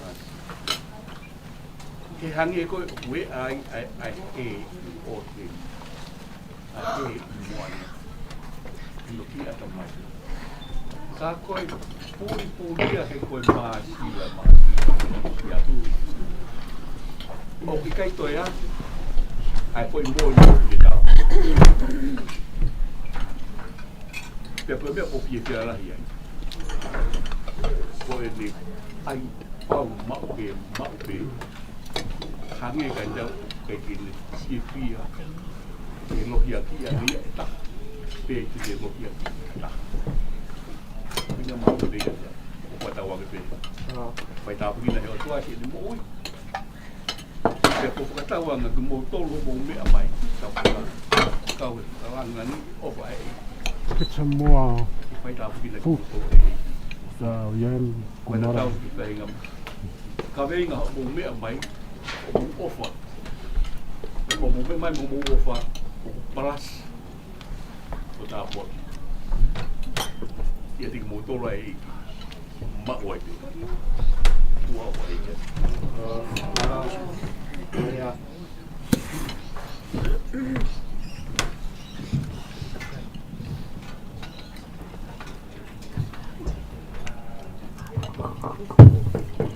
Kamalot ka paya ele au ko tau no whaklokoi malo apito paya lea olo pe mau metoko ni kai venga pai e kauleka koi ni ke taka koi pas ke whakaolo lelei pe mau metoko ni e koen Nga o ki mo atu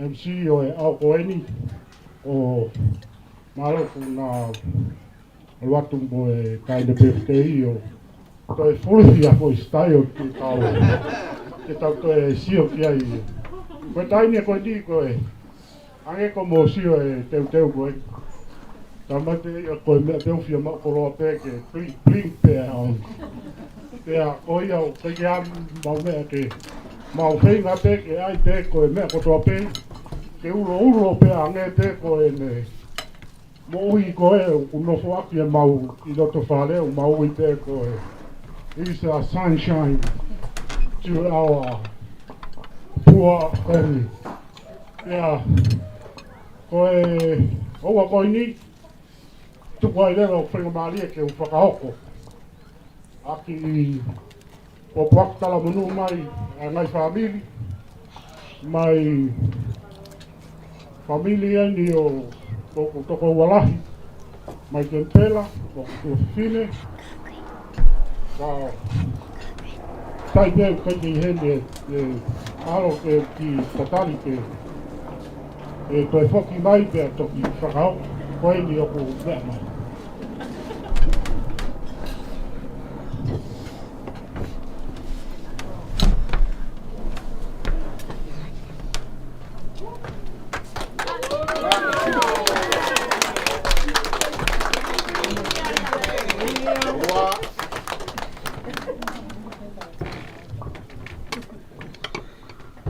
Malo mo a pling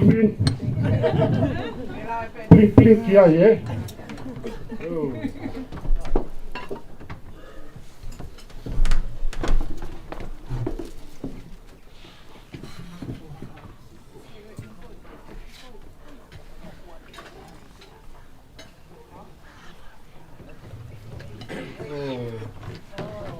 Thank you, hey. Very hard job, eh? Maybe next time will be easy for you, huh? If you try hard. Catherine, I'm gonna say dedication from your uncle, Samasoni, from Canberra, and Auntie Sotanga, and the whole family there. They say to wish you all the best on your happy day, and they send their love. I think you already received their gift, eh? You already received their gift? Hey? You already received the gift from Canberra? Yeah. Malo, eh? Yeah. I want to speak in my mother language. Yeah. Tukuna kiloi. Whaftai le alofa maleanga leo le atua. Wa mawhai o na whataunu wina ia le Moimoi o le awhine ia Heimoana Ierome. We all know ana le ai le alofa maleanga leo le atua.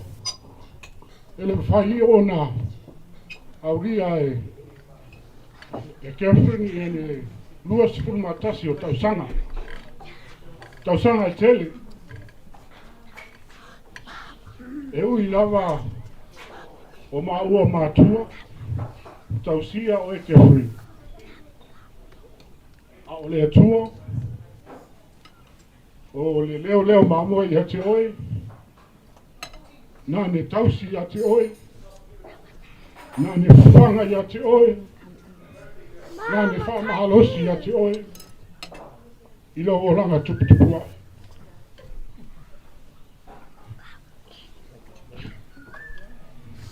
Ange koe le sonina e lau.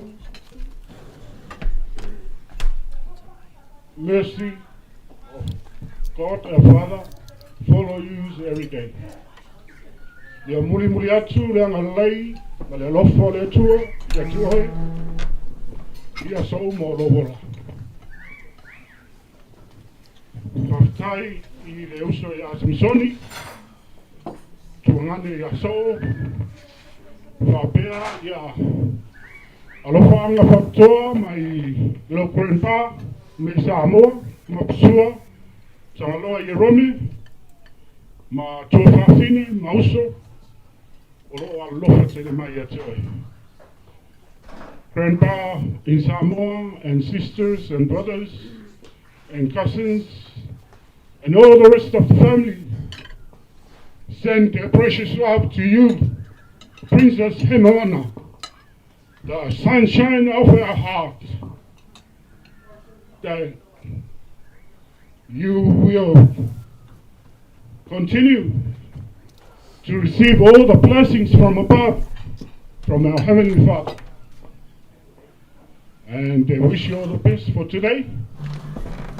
And the only thing they wish you for the best is to cut a little bit. You know, huh? And that's all. Say they love you, they love you, they love you very much. Ko ia kaina ko ki whakao o pe ki popok talmunu mai o family e ki ngata i Canberra, Brisbane, all around, but especially my dad and sisters and brothers from our friendly island of Samoa. Ia, ko ia ki hoko atu ia ko kalama e Chef Coin.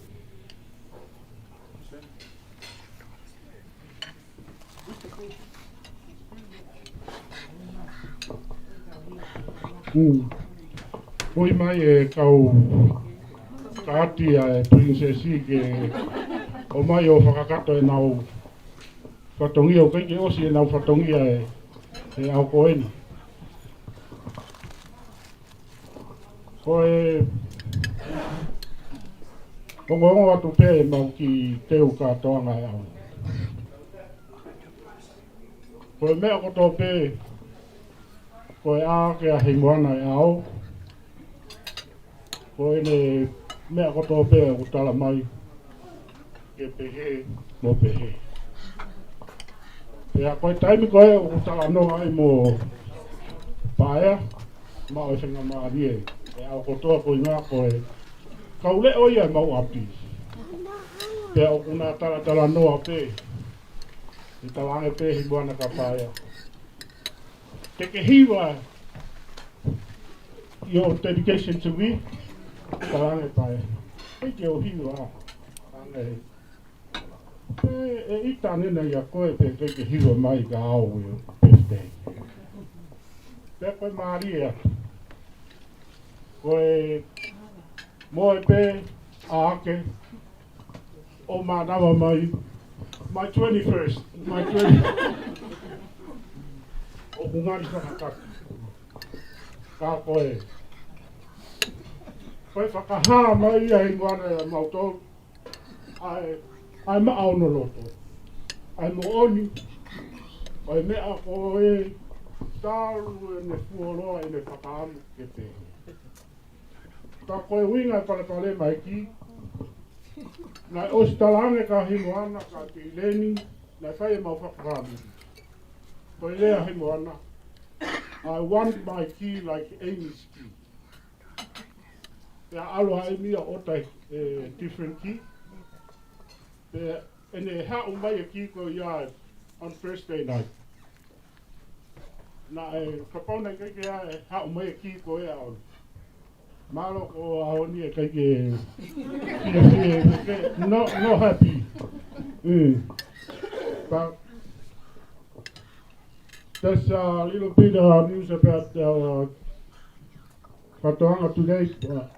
This time I'll leave it to Sam to play an item, and then we carry on from there. Malo.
Hope you guys are enjoying the meal. This opportunity, I would like to pass it upon to my parents for the cake ceremony and any photos that anyone would like to take with the birthday girl today. Therefore, hey, it's finally your time. You've always dreamt of to hurry up and blow the candle of saying number 21. So if you could make your way to the cake area and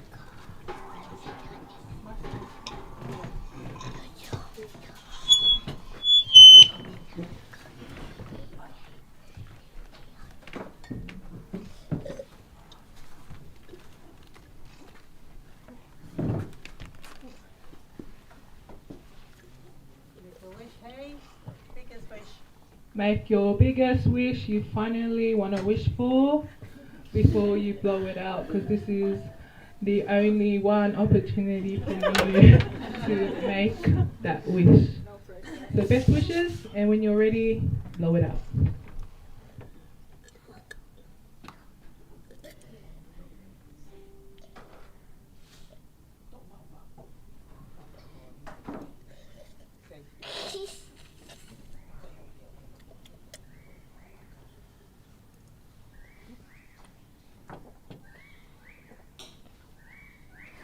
Safe it time.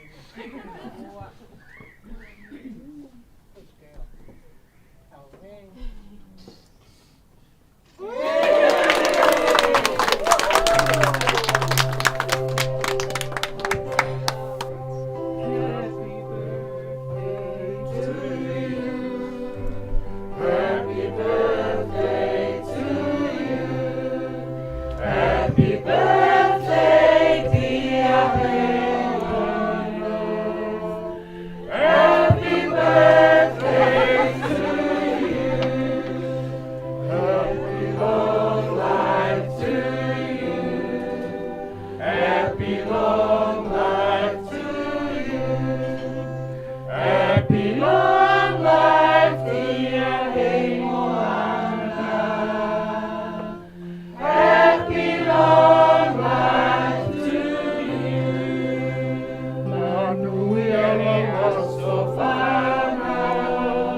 Free to stay home 24 hours free. Eh? Koi ai, koi mai ki fatongia, mo lei. Wanga whakamata tua whai fatongia koi ni, hene whamire whae, whakamapa tolu. I he kuhanga o whakahawhika si i pe koe haha no whahinga toi whakalea. Ai whahinga peko ka kai fala uia ke ka kai ha moa kai ke na fai me a koe ni o ku fa mo ba anga ki ai pe ko vale pe moa u e whakainga whakalea me a pe hen ka ko whawhetai pe ki he malohe i via o tuago ni o mai ki whamalohe i au ke lava pe o whai kata ki whatongia koe ni koe ki whai keke o hei o si o mai pe kono ki simpolo pe ne fim ke au ni o fia pe a hei koe nei whahu whoki a hei moana e whanau koe ka kai koe a eiki koe whahui a kauha mua koe ka kai koe a eiki ai koe whafonga a eiki ai o ku ui pe a ke whai whekau o se se tauwha koe ke a hami ai o whai whekau kine mo soa masiva o ia koe ke upoto e la langa pa koe ke a koloa koe ki fo i keke pe koe ni se eini e ke me ato moia ai a kaue puti i whaka manatu ake e si aho hei moana mai ki mea ofa e hunga ia moni ai loto e whakatangi atu pia mo mawhenga maari e ke mo mai o mai hau koe whatamia koe ni nge pe mo mea ia koe e mau ki whakalalau noa ke mau tangata i ki tala mai pe ia koe ke whai birthday ka koe kai ki nai uhinga pe hanga hei moana o mai no birthday ki aho ni ke kakato kotoa ia o honau aho hoko a paia he aho taha fitu o a kosi hoko a hei moana he aho atolu pe ko ariria i he ahoni pak museo angea koe ngou ni close to your heart hanga pe hei moana whamau po pe ahoni pe a koe ai tamai kai ke te whai o ki i whakakaukau a koe tupete o whakamuri i ai pe e tau ki birthday whakamore mo sese whakamata a koe holo anga foga mo sese a tangata iki koe ni ako hufanga he loto a lirei a iki koe ki fo i whakalanglang koe ni ke o paea o puaki a pia mai se tuata e se asi ini ami o eiki au e se asi whakamalo atu mo mau ki family honga ka teki maua vaha no fo mau pe ki tai ne vaha koe uta e ne telefoni vaha lahi koe ne tohi whakawhe ne risi vaha lahi pena o laki peta ko hai hala mehi mo si o angi ake ka kai a hei moana whakamalo atu tala mai hei moana ne aluato wari ngesi nima hanga e vaha ia to tongi ne te keki aluate kau piki apuia mahalo na si o atu a vaha ngusi i e kina ki tahi nehi whare ngai mai mahalo atu vaha kai ka mea o whare lei ma hau iki koe ki keki si i pēna keki aloe puti aki ai kai puti o whia vaha koe ni koe whikau koe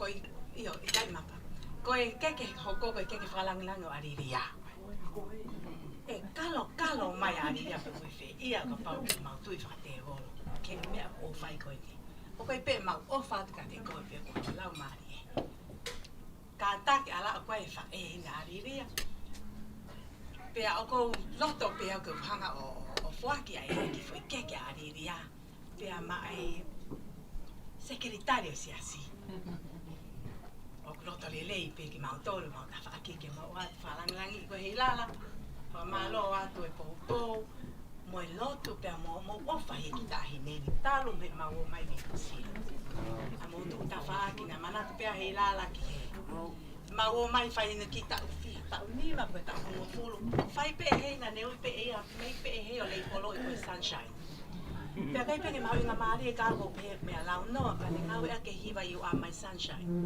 kai hanga e hei lala e ne lea koe huelo e otua pea o toki mau inga ia ai koe ni ko ua taha a sunshine ai ka pate tau whakafoke tau manatu ka mo whakaloka ngai hano ngai hingoa ko DJ hei koe mate ai hoa e whanau a seniola na DJ pana hao DJ hono birthday pea whai koha no putu nai awe ki tahi neo o lea hene chipiuta talangi you were amazing you're gone ka ko awe ni te replace o DJ pea ni hanga e pea o le polo ia ko DJ hei pea o ku fu fia mai ai tau ke te menu sila o whātu seniola musoani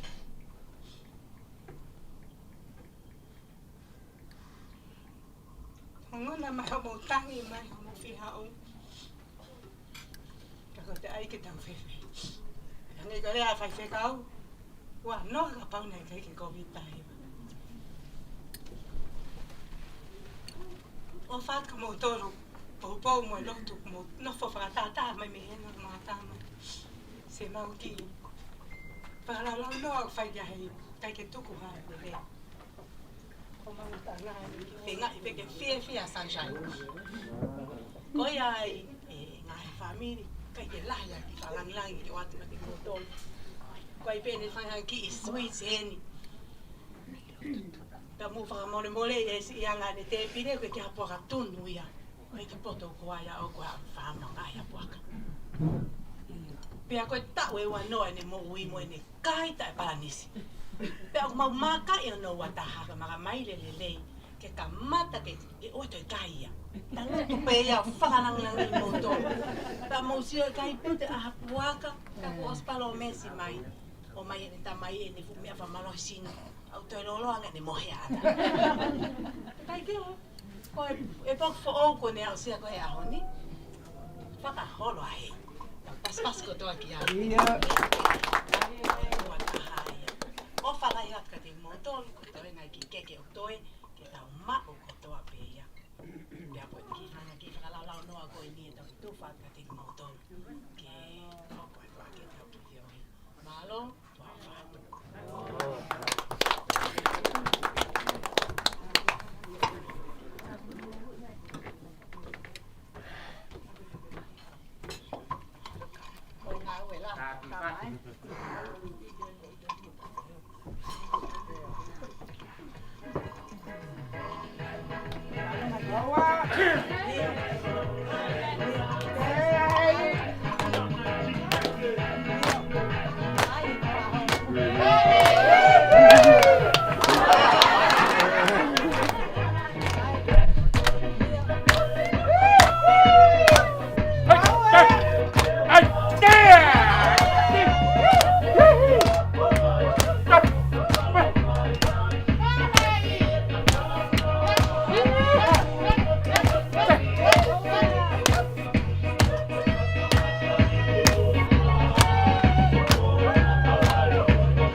Soon as you ride across with Texas, Auntie Mappa, I invite you to my 25th birthday.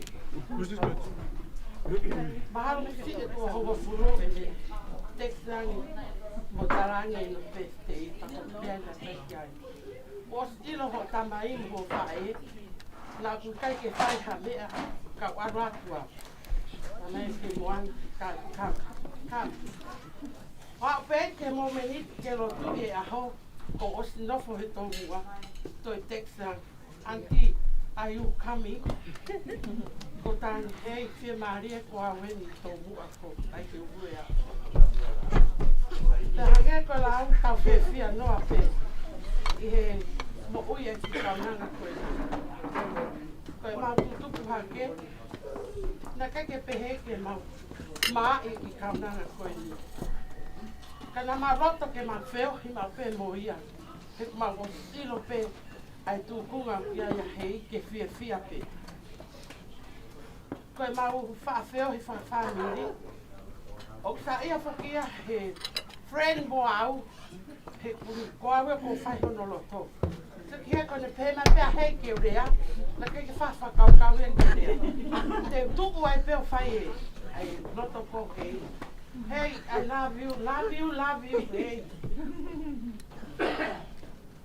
pau kai ke pe ma wa ke sei ku pai ka koe he poni ke no fo pe hen kai oreva pe ke toki fie mari pa to fono o fa ta wa pe hei o ku ke ma o ki bo meni ma ki ho wa fie fie ai o ko ni le o pe ka ke ma o ha me ke fa ho nga ya kai o fa o tua pa mo le ta wi o fai ma au ka ma fie fie pe hei ma wi lo pe ku ke fie fie Whamaro atu kia Solomona kau mahalois ko vi ko tau hi ko whai ke kaunanga koe ni pe hange koe lau koe ei kipe tau whawhita ia i he tia whakolo koe ni Whamaro at kapaea koe kui ia hei i he tau hi pe a moe wheo hi mo hei i he taimi ko toa pe Pau kai ke whakararo ko mau anti e mau ilo e ne puruhi horo ki kaunanga koe ni. Ha mau ngahi mea whamiri ko pau peke si lawange a ariria pamu ki kaunanga koe ni. Ko loa peka ariria ke mau e hei ha mo ui fia fia. Whamaloa Solomona kau mahalois e ka paia. I he tauhi ka moi ofa whai ki kaunangana. Whamaloa te whai mea tokoni ko tau lawe ai he whawhini. Leongo kai ke totonu ke matangutu he te pire. Ka mahuwhanga pe i he lotu le rei a hei. Loto pe a hei ke matangutu pe he te pire o kai ai. Ke sio ange ku matangutu mai pe o sio mai kia. Ko ia ke kia harea pe unga. Ke whakatatau a kai ofa e o tua whai matatolu. Patawa pe ke o tua ke ne toi onu. Hangahi aha mo ngai tau lahi hei. Iho mo ui. Ko whakampe ke toi a wat. O a o tau tongu fulu. Ka pate ke a ke tau tongu fulu. Te tau toi katoa ngai pe. Kono whamalo. Tau tupe mea kotoa ke eiki. Ke haana langlangi ia. Ka whatawang ka tau mawai he pokoin. Tau mawai pe i he punga eiki. Fia fia pa mo i meringi. Lewe le pai malaka tawa.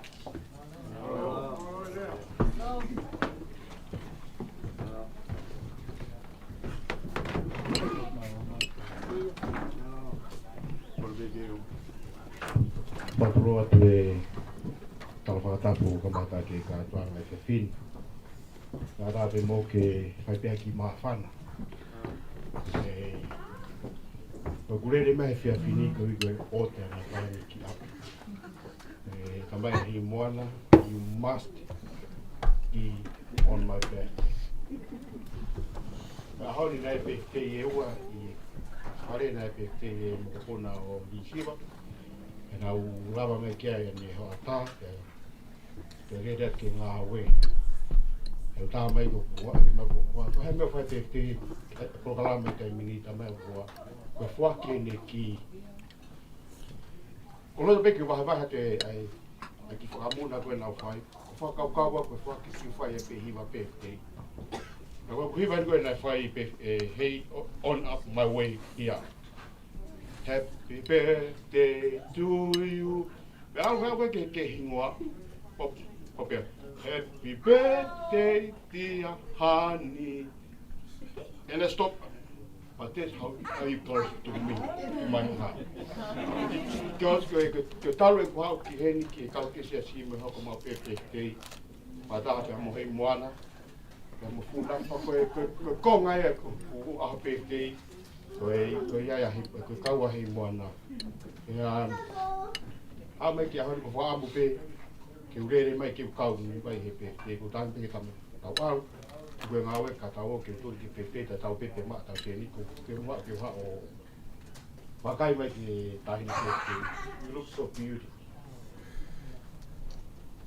ya ko ofat ka koi ko hinga Catherine ko ha mi rea kalis ko no inga ko pure ko clean ya ko hinga he hinga Catherine ya ko sio ki foto nga a honi ke mai mo oia ka una ko no tala noa pe ko me ola ke ya a pae ma Solomona ka fa fida be ki o tua be o mi ai o fonga ke ne ko ki tau tolu ki tau poto o fa ko me tau va ki tau o tua o fonga tau tau na e ka me alereia I know you rich girl look at the cake and money and think wish you all the best. But I want to be a boy. You have some? You have it? Okay. But I want to get my aho phone fia ta pequena. Pa malola ko ke a Luis ka mala Solomon ai whakalanga ngi whai. Ko le me pa ko pa tau ko e without hey I lost a part of myself. Lele me pego e kapata e fia pe mo e o pe fine ko ni pa malo Solomon ka malo isi ka mo to to pe no pe e pa pe no malo a fia ya ho pe le va mala alo dia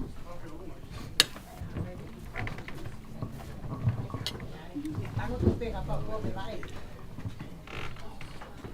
pilo lo pe mo tan se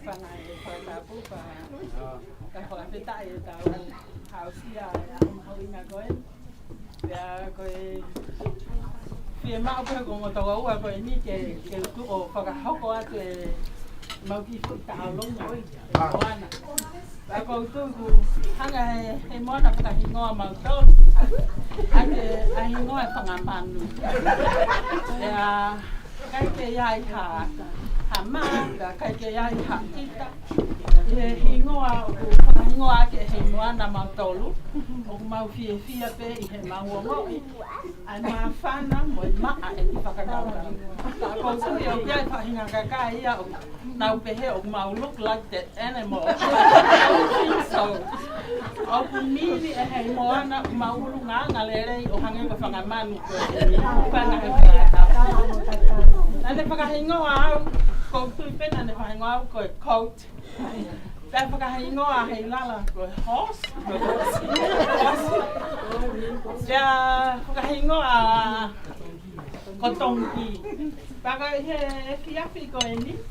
O mau i he ni ke whai e taurunga kai ni whangamani ko e ni. Aku oate ma popa tala monu. Pea mo mau ofa aki ho mau loto to a Heimoana. Tonganga mai e tong lau. Si mau ki me au ha. Ke te ko ga ko mau ha. Mau mai mo ia he pia. O atu mo ka hau ka te mau o falahi a lofa tele atu ia te oi. En fa manu ia tu lo waso panga. Ko ele ai ko tina mai. Ko he ho lo he pau. Ko ia pe ka ko le pe ke ta mau ki fasi ka ha tong ki mo ma ka ke ta mau fasi ka ho ko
Teo lea ki motoru malo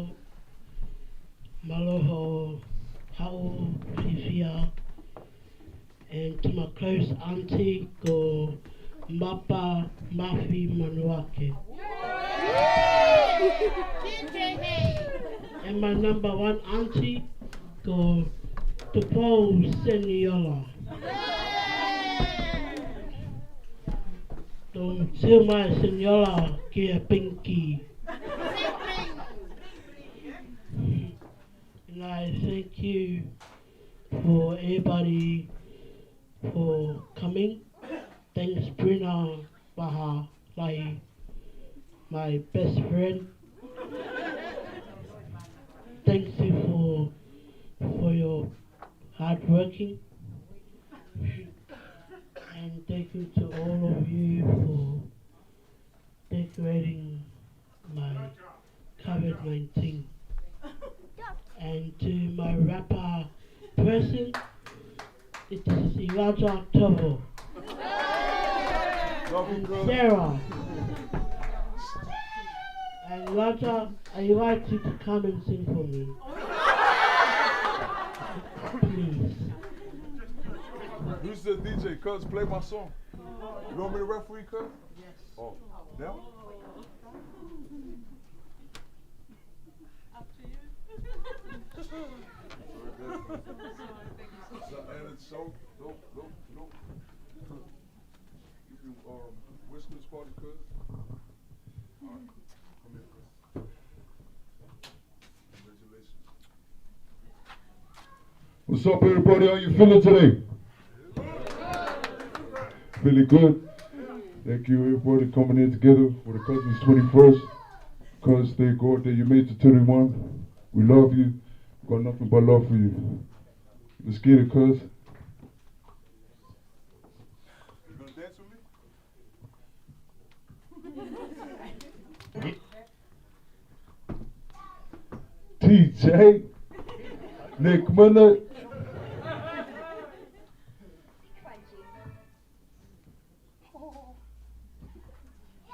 You're fired. Alright, man, let's get it. Give me some, cuz.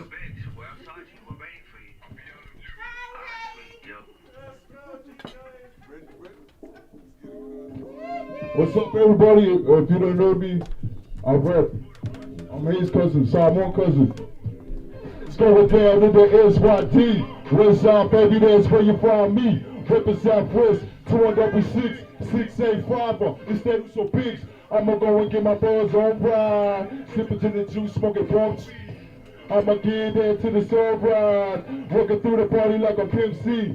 Cause we gonna keep rocking till the cops come knocking while the head they tripping off us. And when they coming to the down to your candy sound, when your leave, we go jumping back up. Nothing but love all around the way. Cause if you wanna bring drama, better chill, man. Cause everybody works so damn hard, or we gon' be a fool with your crew, kill the vibe, man. And if that DJ A player old school, tell the bigs and outs, don't make him act the fool. See these women looking fine and I can't deny. There's gonna be a hell of a night. Yeah. Alright, thank you everybody. But hey, cuz, love you cuz. Happy 21st. Hello, Frank.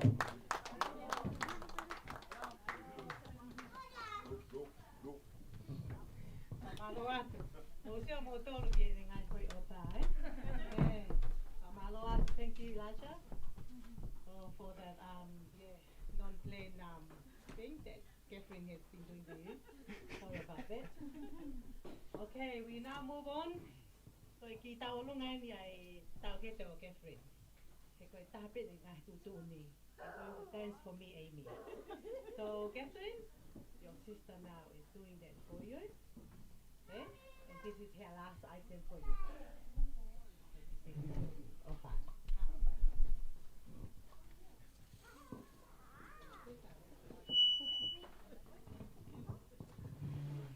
Hi, I'm here to do your dance for you like you requested.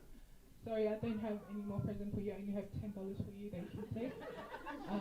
But just hope you enjoy my last minute dance. Hello. And asking all my brothers, all your brothers, they have to dance with me too, okay?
se tau ko ha ke te ha ta o lunga hei ko osto to na ko osto to sa ha o i ko ma pele ni sa ko to pe wai ke ma palo te atu ka ko ko ma hela ia ko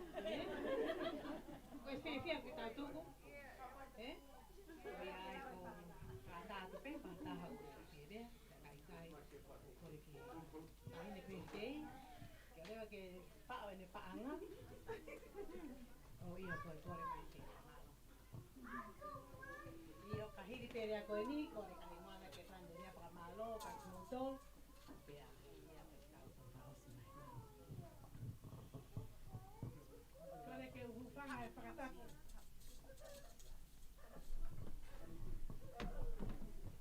se ha lo kai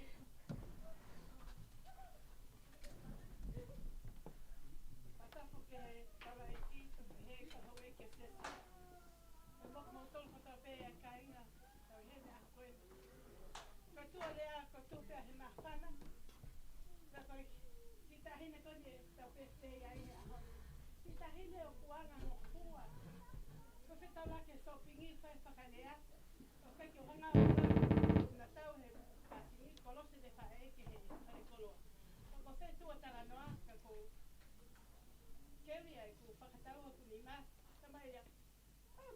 Taua ame koe ko mami e ha. Ka toki hu mai ne whae a ne kua swai mai e. O se hane mai o tau whakataua whakaheka ke pute ka. Ka ko alo lope he taimi kotoa sia pe ki ai au ke o mea papai a siasi. O ma whana mape au kuloto e kau nanga koe. Ma ka ngaua ka maloi siko tanga o ke blessing au puto. He mao hota hine. Pai he ma a whananga ke ngā weko. Whananga he aiko e birthday. Ka kousia po ke whakatapta pui. Whatarangi. Ha mea te aia. Ha te haki me. Ke he te te ulawa aia. Pa whaiwhai mea tangi. Mai pe lu ke uai. Ka koe a honi nei. Tangta mai pe panono ta. Mea ke ai lu. Pe ai lu. Toa lu. Me toa me. Tamai he motu. Tonga mai siti he ai sia tonga. Ko kutala noa, ke hanga no fua, koe ai mea he aho ni. Hao tau mai o haka, ospe ai lewa ai lu. Ai whakatoa koe me lu e whitungo funa e lama. Ka koksia koe wak ai ka papukuia, ka ai si. Ka kong pehepi au te utoa mui. Tanga maka tamai maka. Ai, piliwi te ke a, o peke taimi he kaiki ke mea. Tau whi ose mea mau. O hao ki heni, te ke he hawhe tau loo. Hawhe tuku mai e loo. Tala mai he sena kuki. O kai ke o hanga i loi, o mei tia i lau ngā maari, a siua. O whalet peka mona pe kaha mea ki toponi ki. Tala mai e mona ika. Tala mai e siua. Uiat ke whewhine ki hao mai. O hua tai pia toponi, o whakawame e pia toponi ki hivia te umea, ka whai sena hi whai kuki. O pehepe, o ia we, me hao koe mea, hange ko lau, ko eiki pia mea kotoa, pia kuhinga koe whaingo fua a ngā we, ko hinga koe tahine pe te aho koe. Te tahatala pia hono aho, i he aho aho koe te mea. Ka ko whakawheta i lahi pa koe ahoni, kuhinga ko hao o tulolo i la longu, ko paea, ko whaia koe i he eku tamaya a kutoloa. Hene kei pia te li, ka hinga ia pa tau lalo i lalo. Neu, ko ofau i a tere. Ka ko pau peke u tuku lolo i lalo he floa. Ka ko hinga ko lan pulu. Ka ko siasi mo i pule anga. Ko merino anga ia e whonua. Ke kau ai te mo eiki i he mea kotoa pe.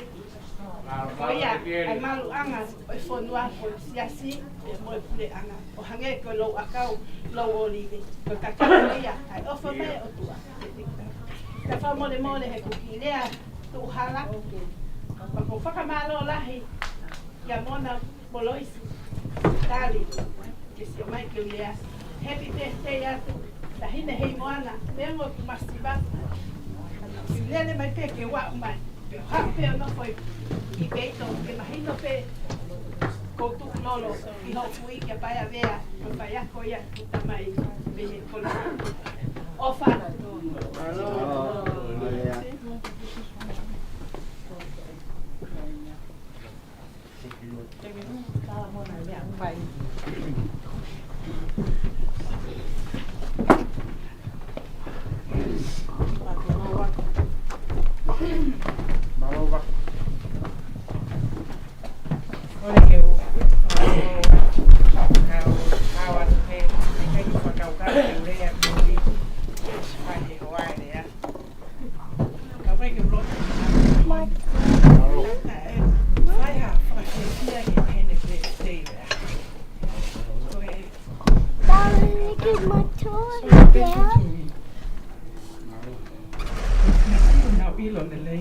Kaya kapatid niya.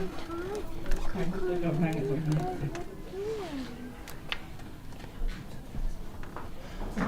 Kau pemo kau He family, he fafita. He apsia, Heimoana. I forgot what ingat. Tak aminekina. Kau fafita. Kau eke. O fai kaya ai falala. Mo tataki ai mo ui a Heimoana. Amor mo pe Heimoana. Kata magi foi fácil.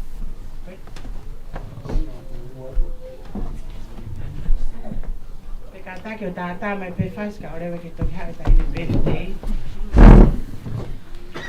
Ko nga ko e tai ni birthday o fia ma pe ke whakakato ko toa e mea ko e na o ske tuoni ma tor ke wha. Mea ko e o toi mea atu malo o toi ai a ki frihe ta. Ka mai ia ke alu pe ke e mou Maru tamai ia ka mo lo pe para ta mo ia. E sai pe ia ki ai ka ko lo pe ke mo mai mo pe ene teu mo a fua ene me o na si ma o ke whakakato e o wa ko. Pe a ko ia yo ka ko pango pe e ke tau tari ke to e fuoro ange ko ina ko e ke toni. Ko ia pe pamalo pe e ngai lea kua osi ono o tau panungo le whakamaro rahi atu ko e aoni o whakakato atu e i o koe ni koe ngā ku mo uai maukau ngā ue e fia koe pea tā pea ki whameite ke tatali e toi mea mai e taile ko Heimoana Ierome ene se apea toki tau toki hoko atu ko ia pe malo.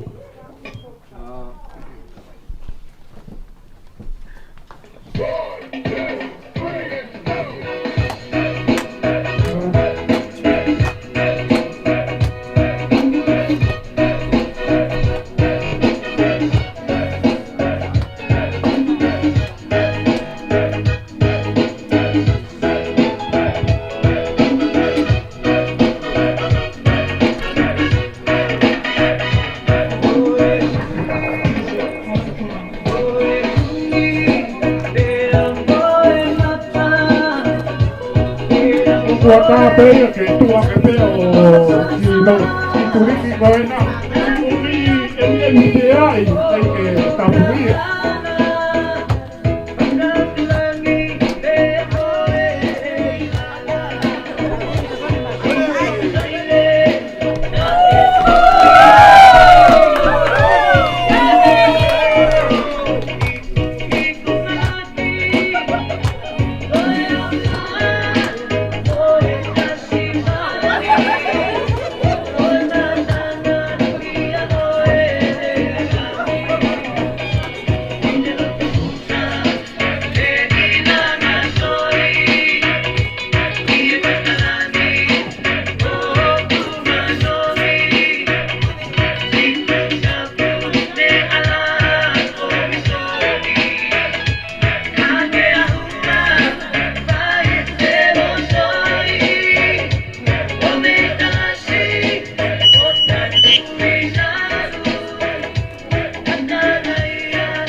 Pamalo atu koe o roto lele i tai ne ke i fu mai aho o tau se o. Malo kefi, malo au pito.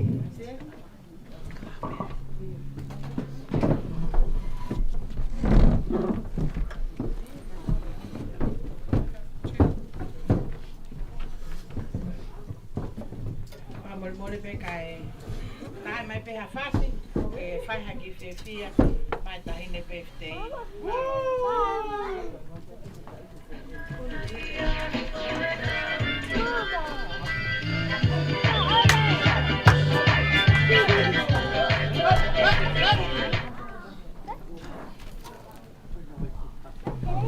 Go hey! Mela hey!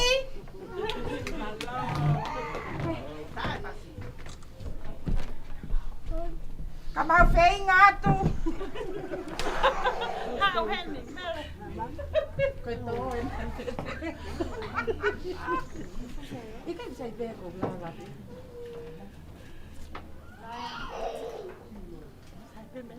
We e fasi. Kau tahu rumah kau ni. Eso so. Kami.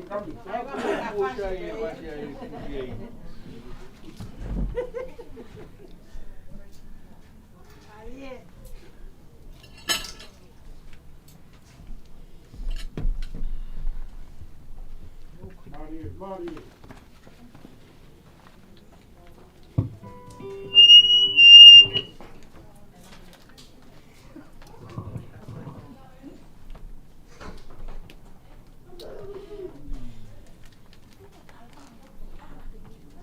Grammarly can help.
Koe whakamawe whamei te koe ni koe ngā koe tā mai e Heimoana.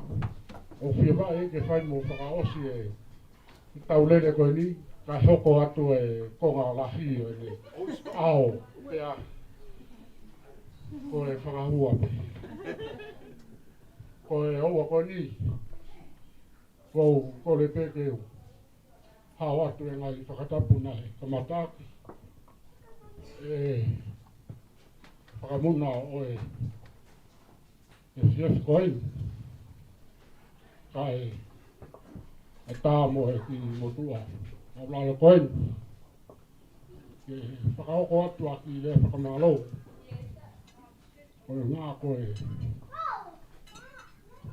ao koe kumuia ko whakitai ke o tō mafi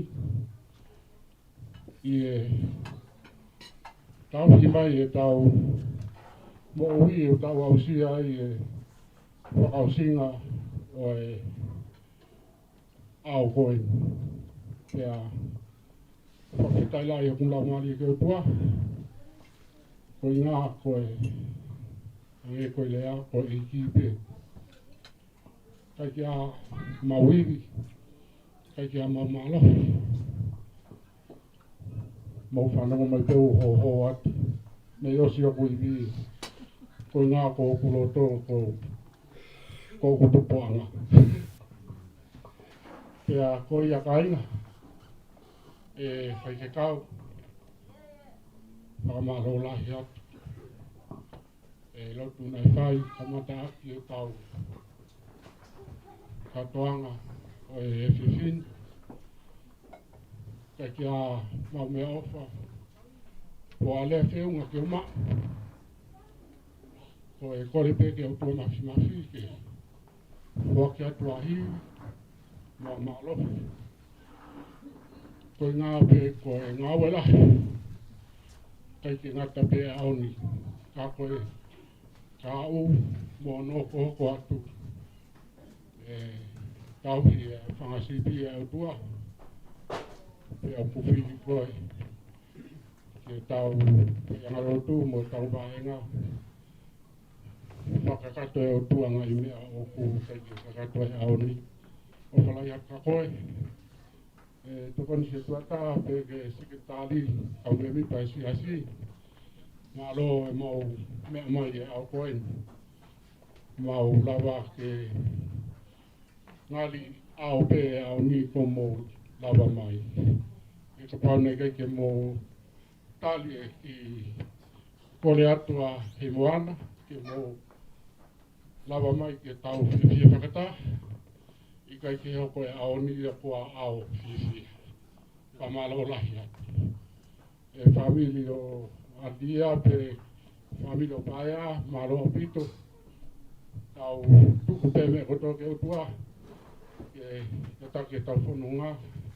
Whakaulu mai ane mama e whanunga tau whai. Hoko ai pe ke tau ngā ue whakata e ngai mea koto pe. Kai ke ngata e au ni kai. Hoko atu pe tau whioi.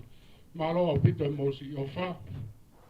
Neongo koe whakaamlahi e taine pefkei. Koe sio ene nana. Ka o moi e ni pe. O whiawhia lahi a Heimoana. E au koe. All the friends are here for the special day. I thank you very much for all the effort that you've been, I know each and every one of you, you schedule your plan and whatever you're busy for the day, but I think it's very important for you when we received the invitation from lovely and our sweet daughter here to come and celebrate together with us the special moment that she was longing for from 21 years. So today she is very happy that she achieved and she celebrate the day that she was longing for this 21 years.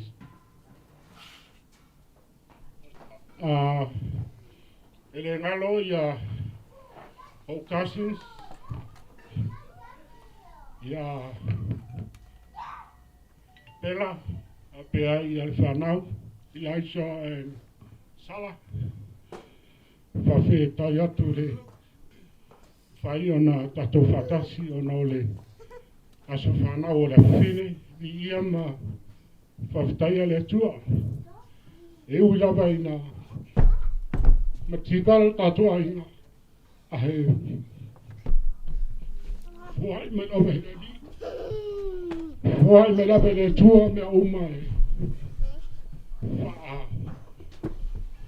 I don't know le malona lofa o no o le aso o Catherine o tatou whiwhia whatasi nei tula ka malo atu whawhitai I loto lawa mai ma loto talia le wala awat ia whamanuia le atua ia te oto Tamalo atu ki o puiani tangata mawinga a koeni lava ke whakamafola pokalama koeni nā tau whakaoko a koeni ko ngā ko Paula Moimoi Malo atu o loto lelei ke mea mai o whakamafola ao o Heimoana Ierome I whake o tua aiwi mo a malo ke tapukina koe mo e hoa ke famili I whatongia lahi kai kua whatongia kai ngofua eni o ke koe whatongia whaiata ea oku mau pipisi a taimi la ko tui pe koe mau inga e whatangi atu mo e kore atu ko inga ia o ke lava mai e aoni o whamafola e ao ko koe katoanga fiasia o whiwhine koe ni ko Heimoana Ierome. Ono whakatoa ko o whalai atu ka motoru ka pau nai kai ke mō maua mea tukoni lei e kai ke mō fia aoni o koutu I pe koe ngai tono no pe whakakato e ki nā whanape o kuroto ko o hoi kai ke whiunga o kutatari ki motoru e mō lawa me a koe whakatawangi ke kua mafi ke tapu e kina ki motoru e tau mātuku mai heni e ua koe ka koe ke ukole ke ke ukole lewa ke taide birthday ke whakakato e nerea ia kalawa ia pe a ukole lewa ka Reverend Moses e tauwha e taki mai o whakaosi e taupo kalama kai koe osi o kuia e mea lahi o whakaukau e taine birthday e osi e whai e tāpungi e kelesi ki tausio ai lewa e anga e taine birthday koe ne anga whakamamani e te oko atu o ia pe malo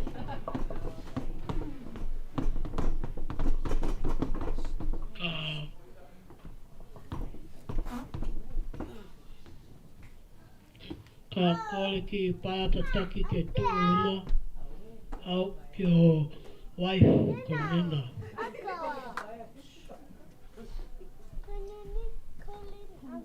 Tū mai.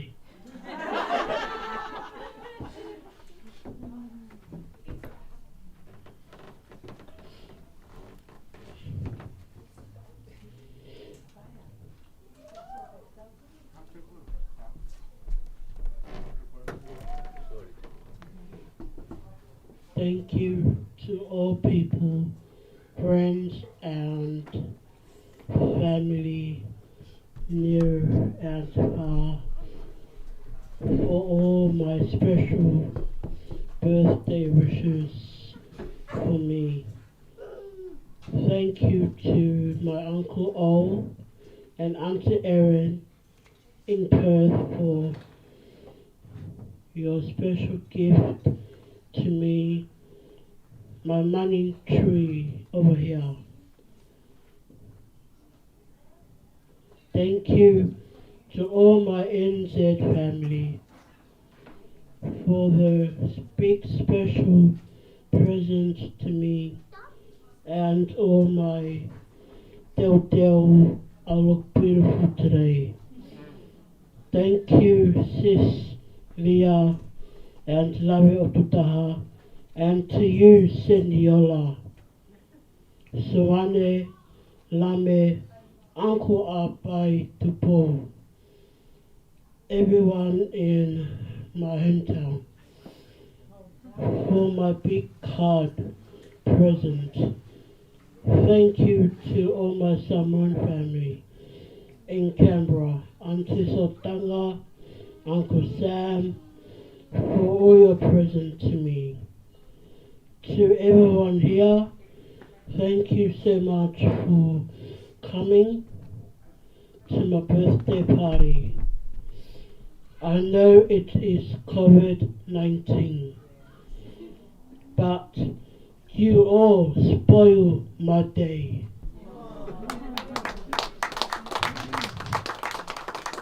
Make me really happy. Thank you, and may God bless us all when we continue to have more fun. Love, Princess Catherine Heimoana Ierome. At the end of the speech is the funniest way. The funniest way is the look sharp DJ Caps. Malo. Oh, thank you for the Fafikal, Reverend Mosese Dafa.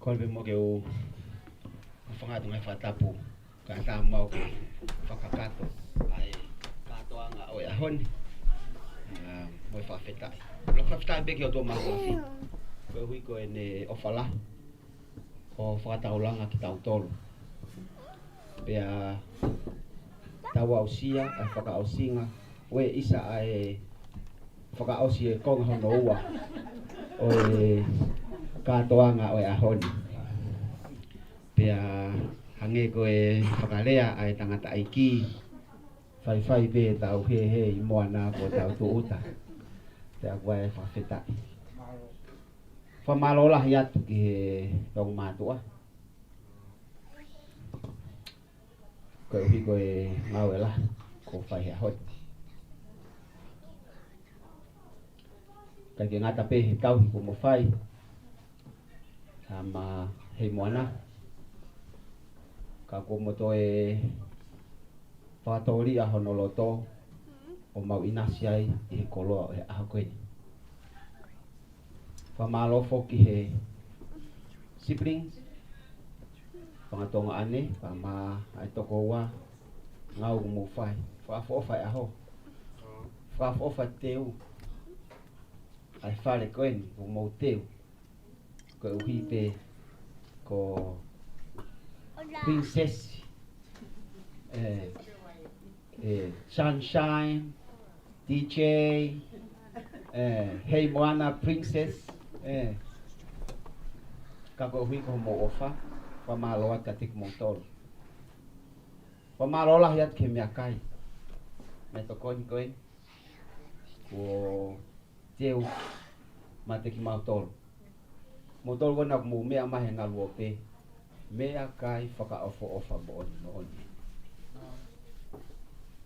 mau tō pe ho mau nasi pau kei tō pe koe mea tahi koe numi Oscar tō he kau atu koe ngahi mea to koe nia ka pana tau o ka wharekai ko tau humai ki ni uhangi ha wharekai ka pau koe totonge ni ha wharekai whabore mori atu koe fumea to koe ni koe mamafa whakafofa malo kuki pea ku mauhanga sevi ki mautolu o hange ko koe o ku mau lunga fefe ka koe uhi ko mo whakalangi ko whai ki a Heimoana ma blabe ai pea ko ate wha malo e teu malo e ngā ue wha malo atu te moto ko toa be si lau mai ahon e ngai uhinga ke kehi ko toa be ko swai he tangata aiki e wha malo wha mbege wha malo atu ka te moto lu he tau kau whataha e ahon pe ka te moto mea mai i ngā lua be wha malo atu ka te moto for all those that are watching and Annette, thank you for being part of us, even though you are not here. You are part of us anyway. And we thank you so much for your prayers. it touched Heimoana, and we can witness that today. From Samoa to Australia and to New Zealand and where else. Thank you for being part of Heimoana. Most of all, thank you ka Paula.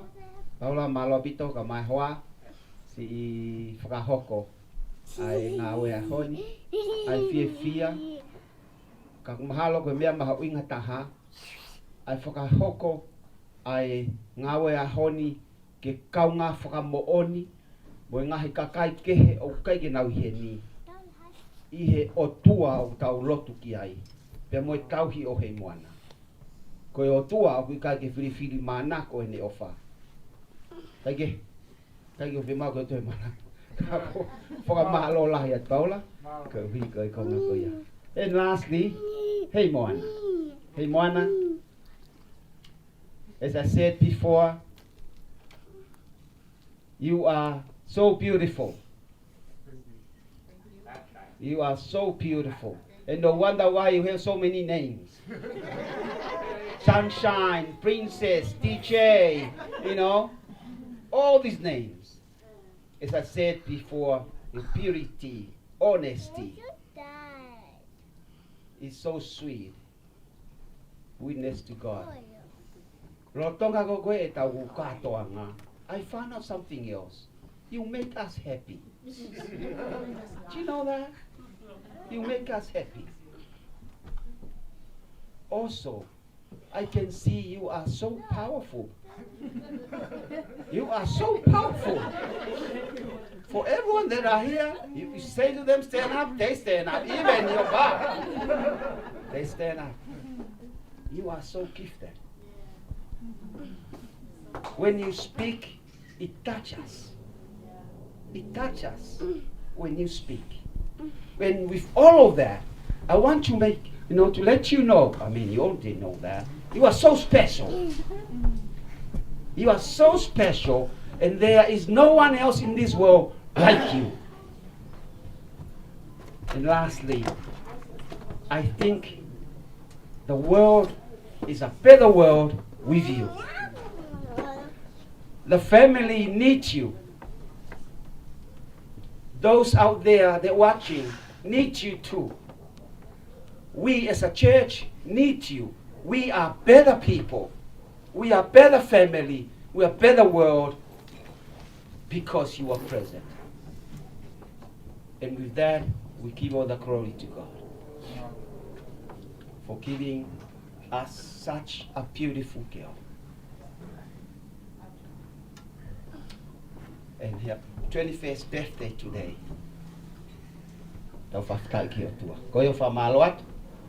May you have a great journey. Heimoana, it's a good story. Ko tau teki nai moana. Kai tau whanua. Kai tau whanua. Ka koe teki nai ia. Ai tōta. O whonu hono loto hea manaki. A manaki koe ombe me o tō. Tungua ki whaos. E tau ngāwe. To e whiwhini. We fa Moimoi ai kong hono wa kai to kyoko ke kong hono tole. And with all of that, Heimoana, thank you for today, and thank you for bringing us all here today. We're gonna finish our prayer, our gathering with a prayer.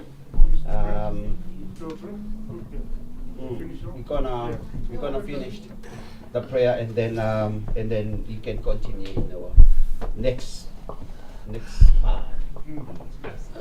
Yeah, get our Latu. Let us pray. Patua mau hangat ke Afiona. Ke gua umai mau lau Marie. Ai huelo oho ofa. Whakafou mai i ki kaunanga koe. O ku tau mai ki ho mau lau Marie. Ai iwi mafi o Afiona. Pea koe mohone o tua. Wale ho maungu tua ke whamatala. Ai koloa ko ke whakainasi aki mautolu. I he fiaf koe ni. Whafo mai ho kaunanga. ke fini Heimoana Ierome te mau whawheta I atu ke te koe mau hanga atu e o tua whakamalo atu ko hui ko kau mai I he ngāwe o efia fini pea ku mahino ai aho mawhi te o kuau atu ki tua pureanga ki mamani ko toa be ai ngāwe kau mai whakawheta I ku mau whai I he fiafi koe mau hanga atu ke te koe au mo ai koloria pa mo lang ko toa be o ngāwe ko wheiani tawange o tua ke I whatapuaki si Heimoana toi ngau ne mo ui kene kei hoko ai pego kau nang o kune hanga o whakamahino mai ka teki mautolu ai mao ni one e Fiona kau maa aho o wha tua whaita wikina ia whafonui via ne mo ui I whanonga kune whai Koe haho whotu tu kia te ia whai beho whina ngalo o na whai ho mauloto whai tā pikina mai a si pai a kau mā si onga mātua kau mā whanau ngoi whamiri whai tā pikina mai a si kāinga kotoa be ku mea mai mihe ngalo be whai tā pikina mai si ngai kau ngā mea kotoa be nau tolu ka ke nau lava mai kau hene nau ofa a ua tumua ki hai ai lotu mau whai mau tolu kotoa ni mau hene whawhungai a kāinga ofa kotoa be ave hao ki mau tolu ko mau Dr. Happy pongpongina mohono ngahi ngā ue kotua e ki toko ni mai o mi haiwi mate ki mau tolu o to kole kotoa ngahi me ani I wafa peho aloko si su Christ ko mau wha mo ui amen pia ko eklesio tau eiki o si su Christ mo o wha o tua mo feo he lau maari e maani oni I mau tolu kotoa pe ia o ta ingata amen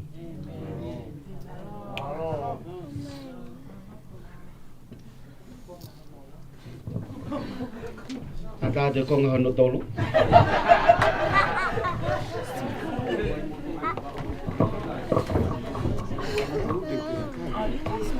Malo, koe ni ko officially o whakaosi atu e konga ngofulu o konga ua e pokalama o e taine birthday o e a koe ni pea whakata atu ki moto ke mo wato maa mo ki marolo e moto e ahi mai a ki o ua e ua I ka malo peo kua lava tau po kalama whamalo lahi atu Heimoana ke ukoutu ke fia lahi pea ko ata aloha you have your freedom ko freedom o ku ngata pe ia boundary ko ni so up to you whatever you gotta do around here this block here and to the shopping but not further out somewhere until the COVID-19 is let you to do something. Yeah. Koia na ki foroa e whakawa ākai. Tā ia ki whas ke tau whakaosi. Whakatātu e whaikekau mo e hoa. Pe ke se tuata I kai koutui ko e tokon se tuata o ko fia mau pe ke tau ye ki te koe. Koia pe malo. Mo Heimoana fefe a grandpa.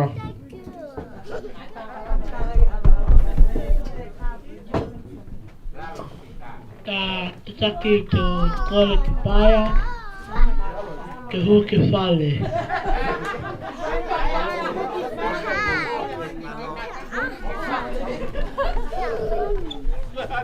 Fasi pesi la tukui manono ke whango malingi I waha a koro te kakatua alaha I he loto ka e tupola ki o whai he moto ka whai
Yeah.